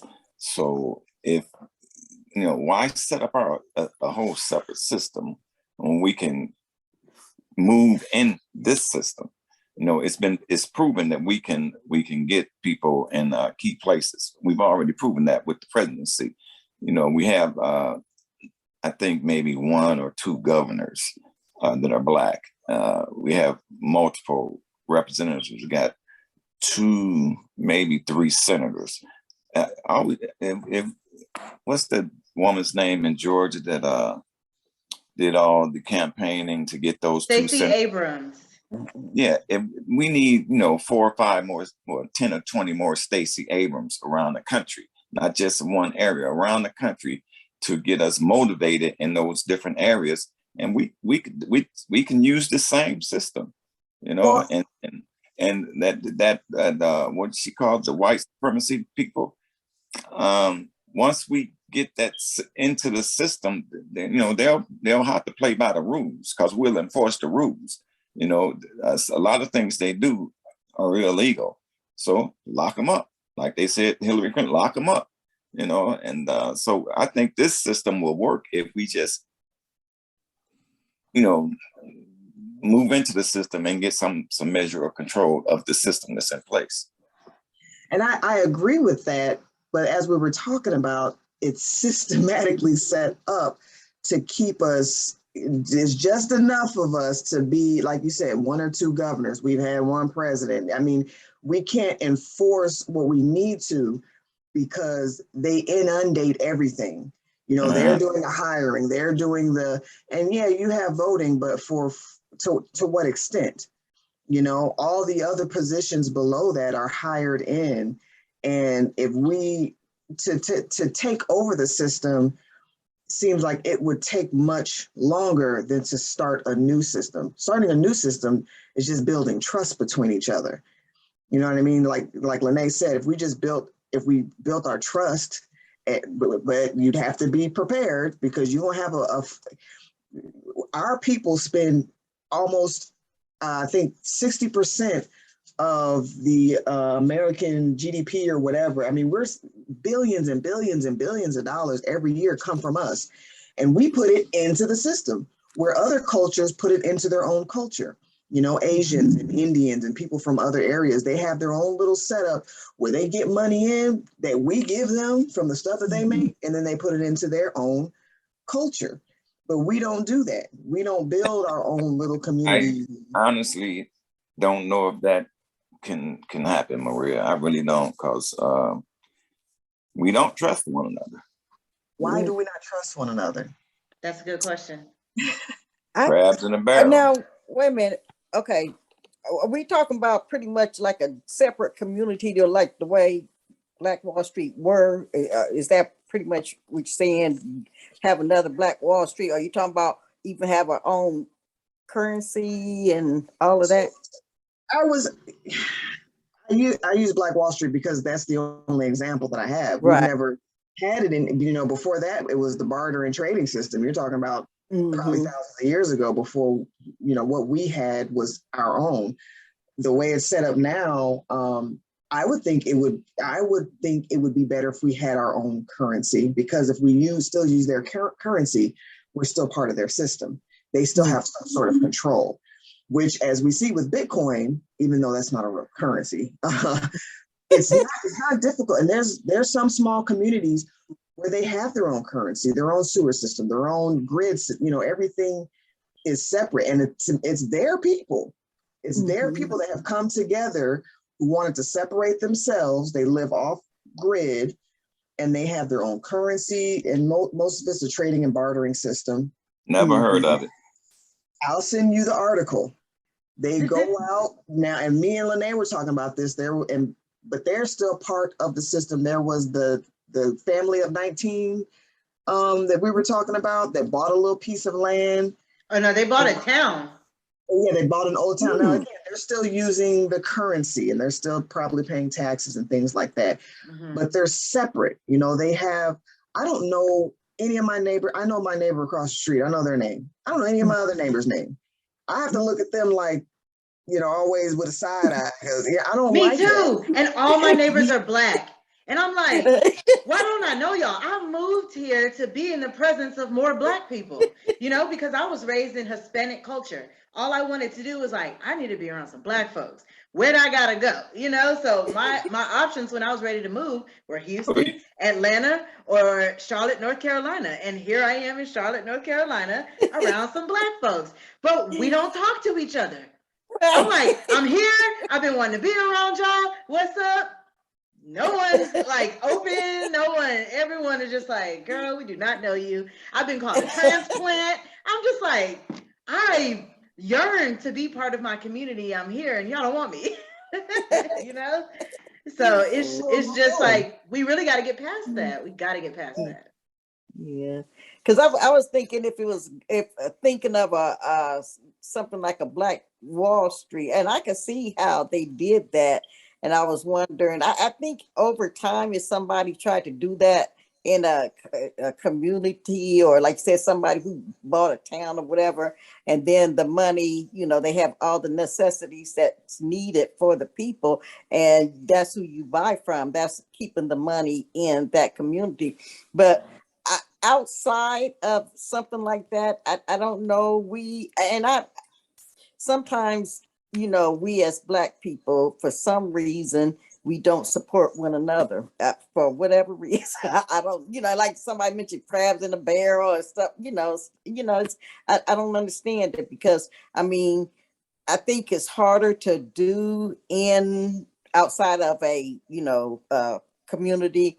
I know, I think it was last year, it was one of the radio hosts, like every week she would mention several Black businesses, to, support support these businesses and stuff, but I don't know I don't know whether it's because of sometimes, Black businesses prices are undercut. So maybe people tend to go lower, to the lower place, but it just seemed like it's not a whole lot of support that we give each other is what I'm saying. It is, and what ends up happening is like even today we were in St. Louis. We had to stop by the VA, and I saw a store, and it was called there was Locks of Glory, and then a store next to it that it said Black owned. So I always just go in the stores, and if it says Black owned, I even if it's $10-$20, I'll purchase something. But then I think who are their suppliers. A lot of times it goes up even higher up the ladder, and again, in a systematic way, there was a store right up the street from where we live, and she was a hair care store, and she told me, she said, suppliers charge me more because she's not in a chain. So like King's Beauty and all these other Asian stores, when they're buying millions of products for their stores, where we are maybe buying hundreds. So when you buy more, you pay less. So she's like, I have to purchase my bulk items at a higher price, so I have to charge a higher price. And people come in here and they think, oh, I'm trying to get over. No, if I buy 10 bags of combs at $10, I have to sell them at least $1.25 to make a profit. Where the Asian people, they're buying 1 million combs for 25 cents. They can charge 50 cents. So, and that's why I say it goes way deeper into, we're trying to get there, but we just there's some way we have to let go of, because the higher it is, you just get into it's Caucasian or even Asian. You'd be surprised how many Chinese, suppliers. What do you see on your clothes? I mean, mine is made by my husband. But everything else made in China, made in Taiwan, made here. You rarely see made in USA. That reminds me of, I seen a podcast that Alicia Keys was on, and she said that she wanted to do a song that was, it sounded like one of Prince's songs. So he had to clear it in order to do it. And so she brought it to him. She told him the inspiration behind the song is really close to her. They had a moment. He listened to the song, loved the song. He wouldn't clear it. And he was like, I'm not putting their kids through college. Like, you can forget about it. I'm not doing it. And he would not clear the song. He was like, we got to own it.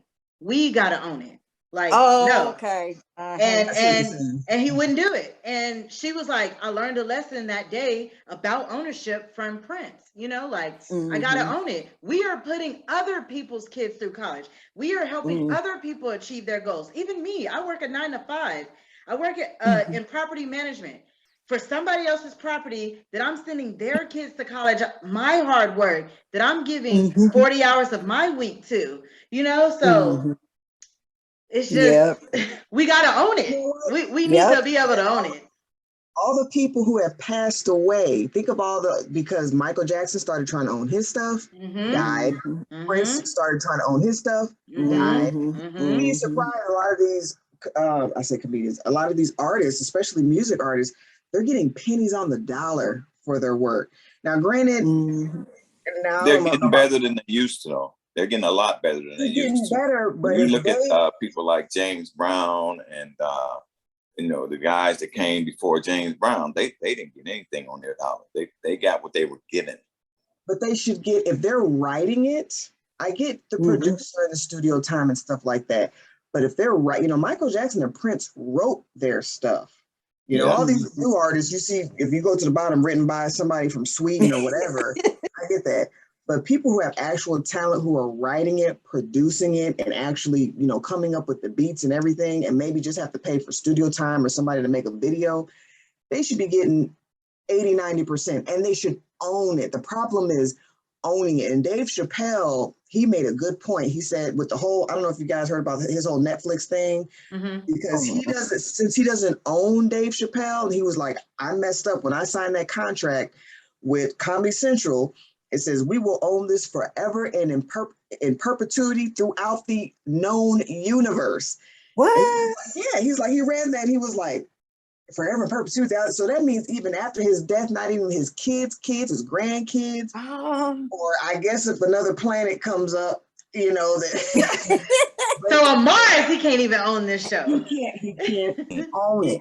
And that's what's happening with a lot of these artists, because, he wrote it. He wrote all his stuff. He produced it. He did all that. Brought the talent in.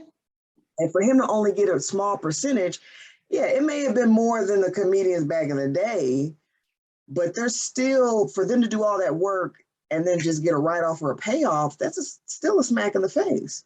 Yeah. Anita Baker, she just recently became the owner of her masters. And I think, didn't she announce a few years ago that she was retiring or whatever? And I think the purpose for that, she probably was saying, I ain't making these people no more money, because then she had put out not to buy any more of her, long as she didn't have her masters, she was pretty much telling people boycott her music. And the day that she owned it, she start streaming or whatever. That's I see. I didn't realize that until several years ago, not too long ago, that I guess I thought that these artists own their music, and I said, man, that's for them not to own it, that's Ray Charles do something like that, at least in that movie. Ray Charles, he got his masters from get-go, I think. He told him, he said, I'm not going to make any, I'm not going to do it until you sign this contract saying I can own it. And he was in a position to demand that because he was making them a lot of money. I think a lot of the best artists that write and that write their own music, a lot of these artists of our day, or the millennial day, like I say, I always go down to written by, and if it doesn't have their name on it, I'm like, this isn't music. You're just singing somebody else's words to somebody else's beat to some, Well, I thought about something when you said generational curse, and I don't know if this is a curse or not. But with the millennials, social media and the electronic things that are here, that the way they can make music now, or when you say somebody else wrote it, they can get it and produce a sound from it. But it's easier for them to do that. They don't have to put in the time to write something. So, and I think that this new age with the computers, not just computers, but everything is so easy on the computer, whereas we didn't have that. And I think that kind of messes things up for these people. And I mean, it's a gift, but it's a curse at the same time. So I see what you're saying. Basically, creativity is gone because now they have a lot of music is algorithms. People don't realize that, where, like you said, Ray Charles or people who had instruments who were creating music from instruments. Correct. Once they started having these machines, they can just put in 2-3 beats or a sound. I'm serious. And then an algorithm comes up, and then they have some fantastic beat that they didn't originally, artistically make. It's just knowing how to use computers, programming. How to use computer. Like when I look at TikTok, and there's some good TikToks out there, but it's not something that they, it's just they know how to use that program, call it platform, or that they know how to use the TikTok in order to make it. So it's not so much that they have a talent or that they're like a good actor. They just know how to manipulate things to make something. Yeah, that's why Kim Kardashian is a billionaire. And she has absolutely zero talent. Right. Zero talent. I've never ever seen one of their shows. Never. I've seen one, and that's all it took. And I was like, I'll never watch this. That's all it took. Like I lost a couple of brain cells. I'm like, I'll never watch this ever again in my life. Oh my God, I love their show. But you know what? I have no drama in my life. So I gotta get my drama somewhere. So turn it on. Let me see what's going on in y'all life today. What drama y'all got? Go meet those Black folks in Charlotte. I be trying, man. They don't want to be friends with me. I really do be trying. But you know what? I have decided that I am going to try to get out more. And I do, I want a little circle, because I'm a friendly person. What does your husband do? He works in property management as well, on the maintenance side. And I work on the office side. But, so we both work in property management. He doesn't have any friends in the community either. I mean, so he's more from here because he's from South Carolina. So his family is here, but he's not really much of a friendly guy. He has his childhood friend. He has a childhood friend that he hangs out with and stuff like that. But they're guys. I hang out with a few of his cousins, but I haven't made any friends. Yeah. Well, sometimes that's on you. You got to go out and you got to go out and get them. Now, Gina and we have white neighbors all around us. Across the street next door, they're all white, and I know them all. Gina doesn't, but I do. I mean, that's a guy thing. I wave at them. My husband be knowing all the neighbors too. Like that. Mine too, but he makes it a point because his is more about safety. He'd be like, I need to know what you did, what you used to do.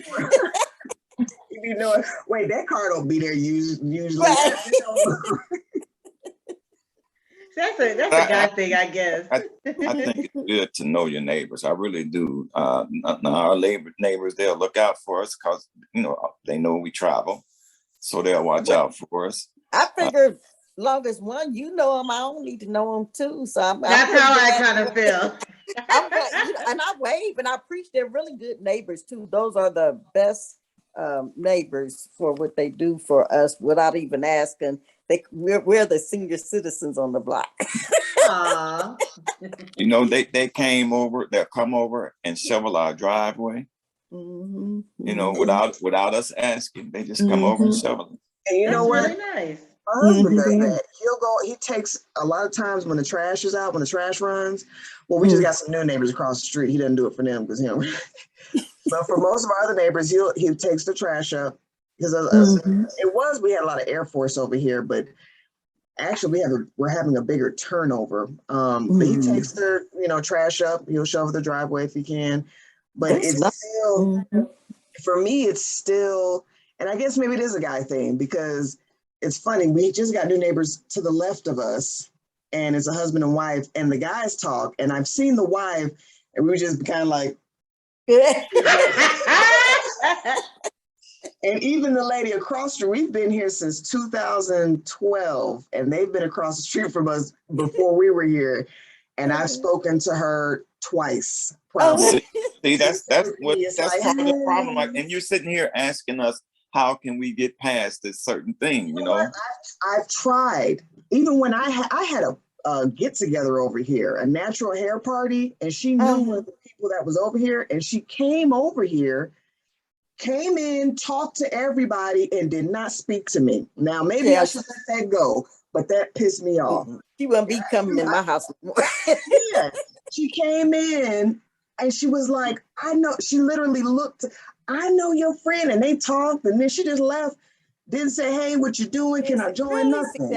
And I was like, okay, nah, sis, you know, right. I can be a good person. I mean, that answers part of the question about us trying to get, you know, get our togetherness. You know, if you can't even be a neighbor, how can you expect that we're going to get together as a community and grow and flourish? That's true. That's true. And I will say this, I will admit to this, and I will take accountability for this. Only me, I'm only speaking for myself, but it is the women. It is the women. Men can kind of get along and talk and be cordial and be cool, but it is women. It's the competition. I feel like with the women, it's the competition, and I don't know why we see each other that way, but that's what it is. We're skeptical of each other immediately, and I feel like that might be, you know, some of my issues. You know, trying to make friends and stuff like that. I feel like even when I try to introduce myself, sometimes that's met with some resistance, and I'm like, I'm not a threatening person at all, you know. So I don't know what it is, but like I have had a harder time. But and also it has to be organic. I don't want to force it. But I think it stems deeper. I think a lot of the competitiveness, it comes like the lady across the street. I don't know. I can't. He walked away. I don't know what her husband does, but he's you know, they're an older couple. They're probably in their maybe 60s as well, because their children are about my age. But you know, I don't know. I don't want to talk about the personal situation, but I think something has happened. You know, because even when there was another neighbor next door, he would always go talk to her, and then the wife would come outside and have this look on her face, like just pissed. Like he will say something to me, you know, he'll wave and speak, but a lot of times I step back because I feel like that's the problem. I think it's always like, you know, you're getting close to my man, or you're trying to protect your husband, or, you know, it's something along the lines of that. You know, that's why a lot of times if a woman has a man or a husband, even I kind of hesitate, because it's always like this coveted, you know, we can be friends, but as long as you don't talk to my man or try to say, it's like, I don't want nothing to do. Right. You know, I got my own. And that's why even when I meet women myself, I'm like, the first thing I do is I want to introduce you to my husband. You know, because let him know. Maybe our relationship is, you know, more, I don't know, but that seems to be the competitive problem, is personal issues in the relationship. And I don't know, but I don't know. Yeah, I like with me, you know, it was a time where I like, you know, hanging out, having people over, this and that or whatever. And I think part of it maybe prepared me when I was stationed at Fort Leonard, you know, that little place that I stayed in, Maria.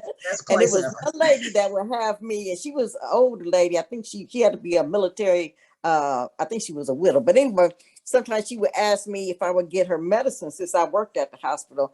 And that's, you know, but other than that, you know, like she catch me while I'm going out, or she knocked on my door, and she always gave me these little things she crocheted.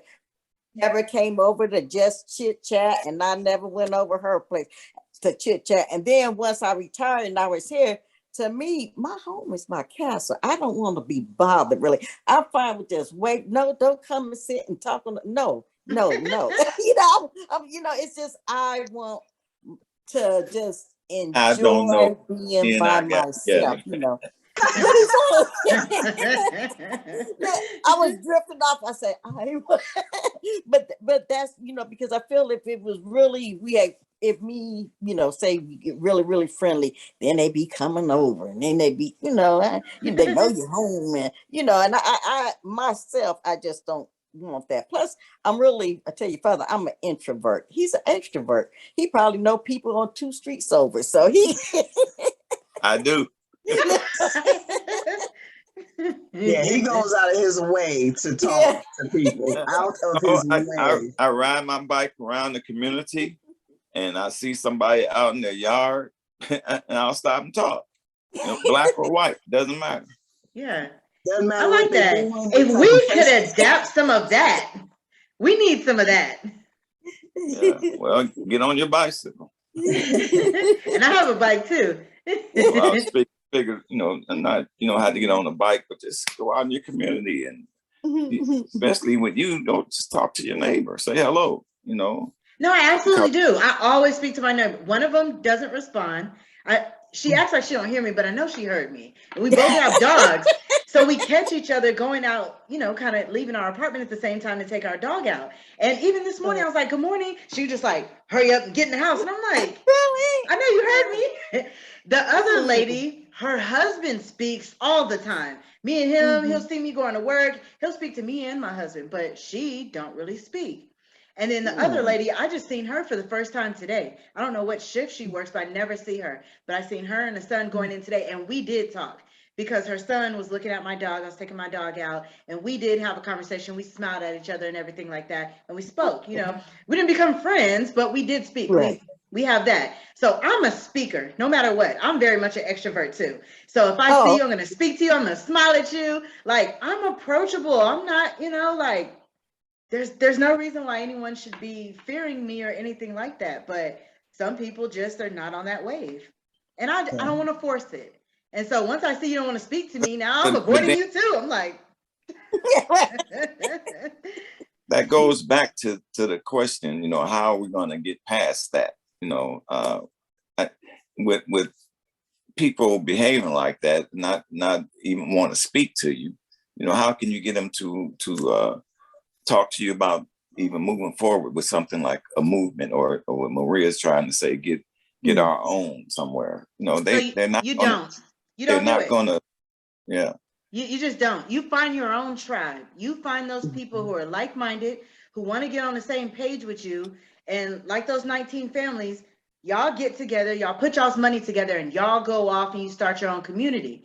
And then those type of people who don't want to speak will eventually see this trend of people getting together and starting, you know, to communicate, and maybe they'll join, or maybe they won't. Maybe they'll be the outcasts who are not on that page and don't want that.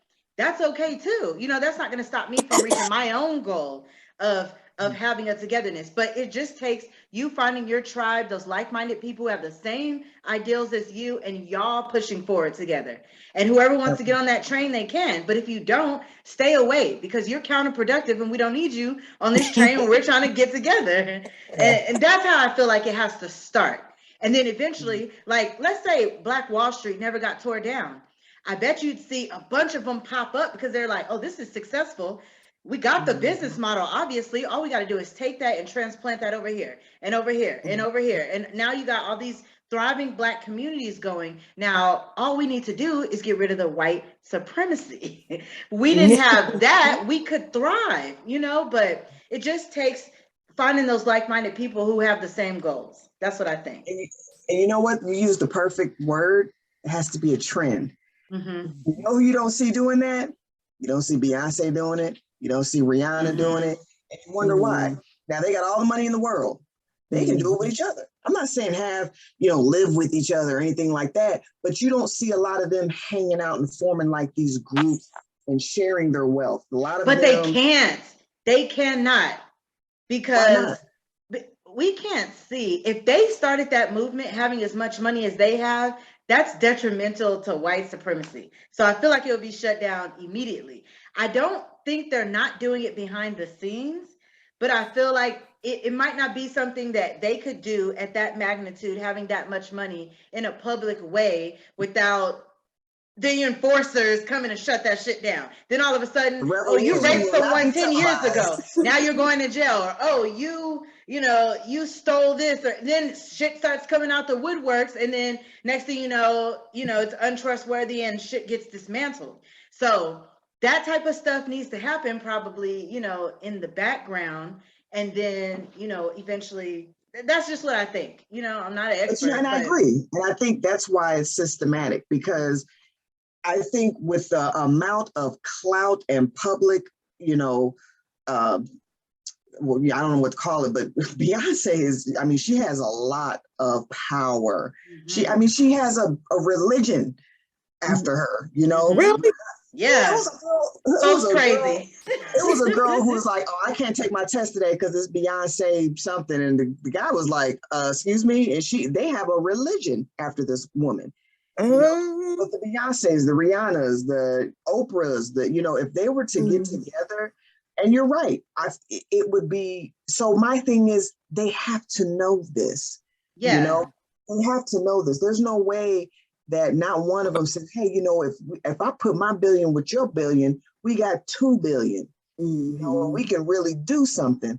And it's just, but when they do that, all they trying to do is make some more billions. Yeah. Oprah Winfrey and Tyler Perry, they got partnerships in certain things, but all they trying to do is make more billions. Now, granted, they create jobs for a lot of Black people. They create jobs for a lot of Black entertainers, and they probably do a lot of philanthropist work, but I don't see them doing anything like what you're suggesting at all. Right. Well, like you said, then, Lenee, at this point, it obviously has to be done at our level. Grassroots. It does. Because when you get that much money, your ideology changes. You know what I mean? So even if you were like the diehard Black person, I'm a Black Panther. Once you make a certain amount of money, the avenues sometimes that you have to go through, you shed a lot of that.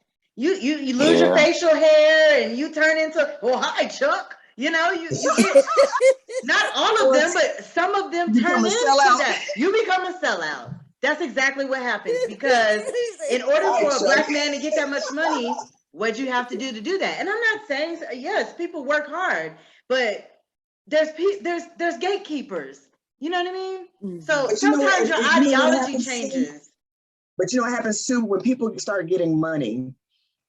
What happens is that same trust that we deal with on this level, you still deal with that. So people who start getting money is like, oh, let me pay this off for me, do this. So then you start losing trust within people around you. Right. But you have other people who have a lot of money that don't look like you that say, I'm not going to take nothing from you because I already got what you got.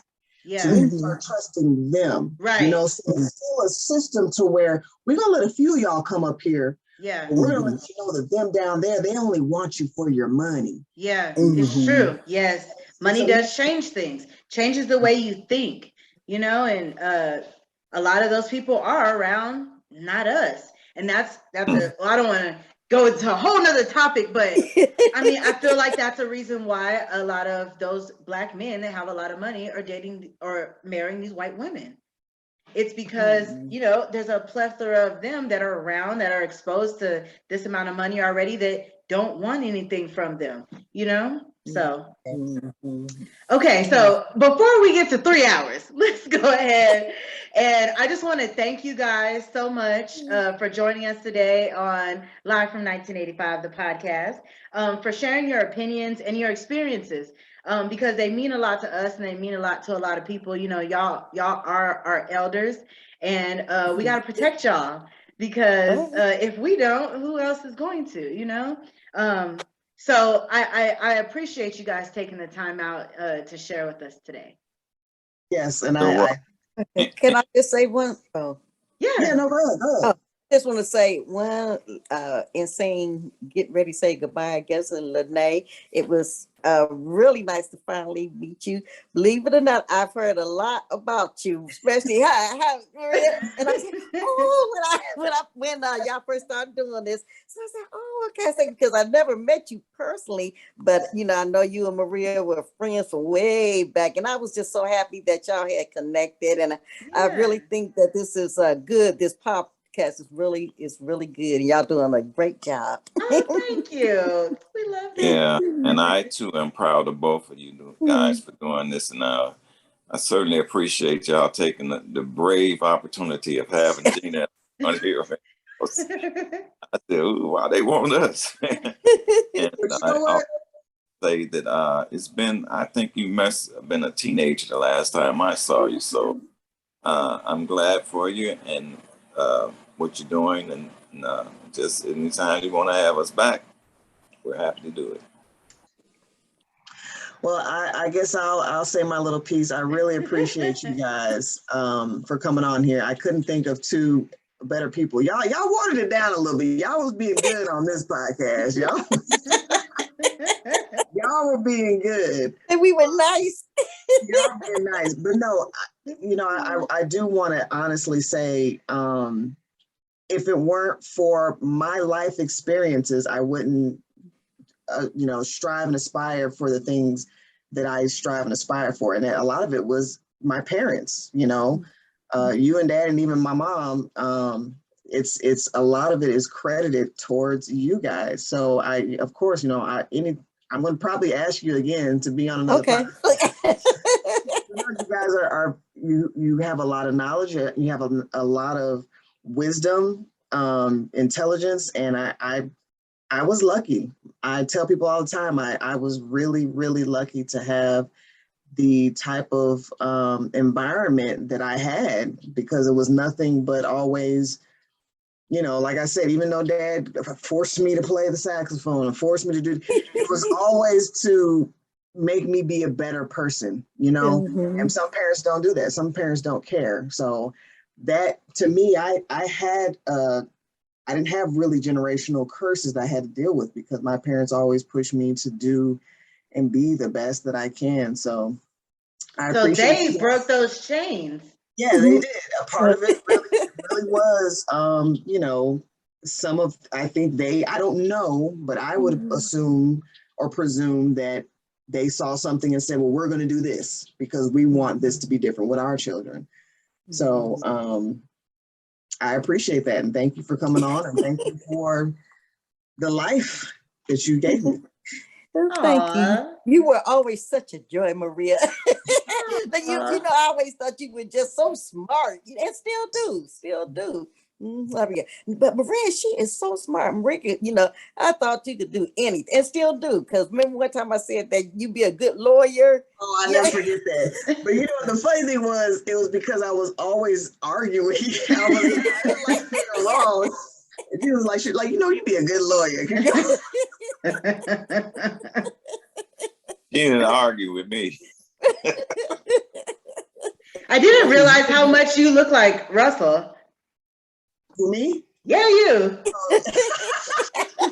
That's the first time I got that. Oh, please, a lot of people say Justin looks like me. No, but I think Maria and Justin look exactly alike. Yeah. You look like your mom. You and Justin got an eye. You look like your mom to me. And to me.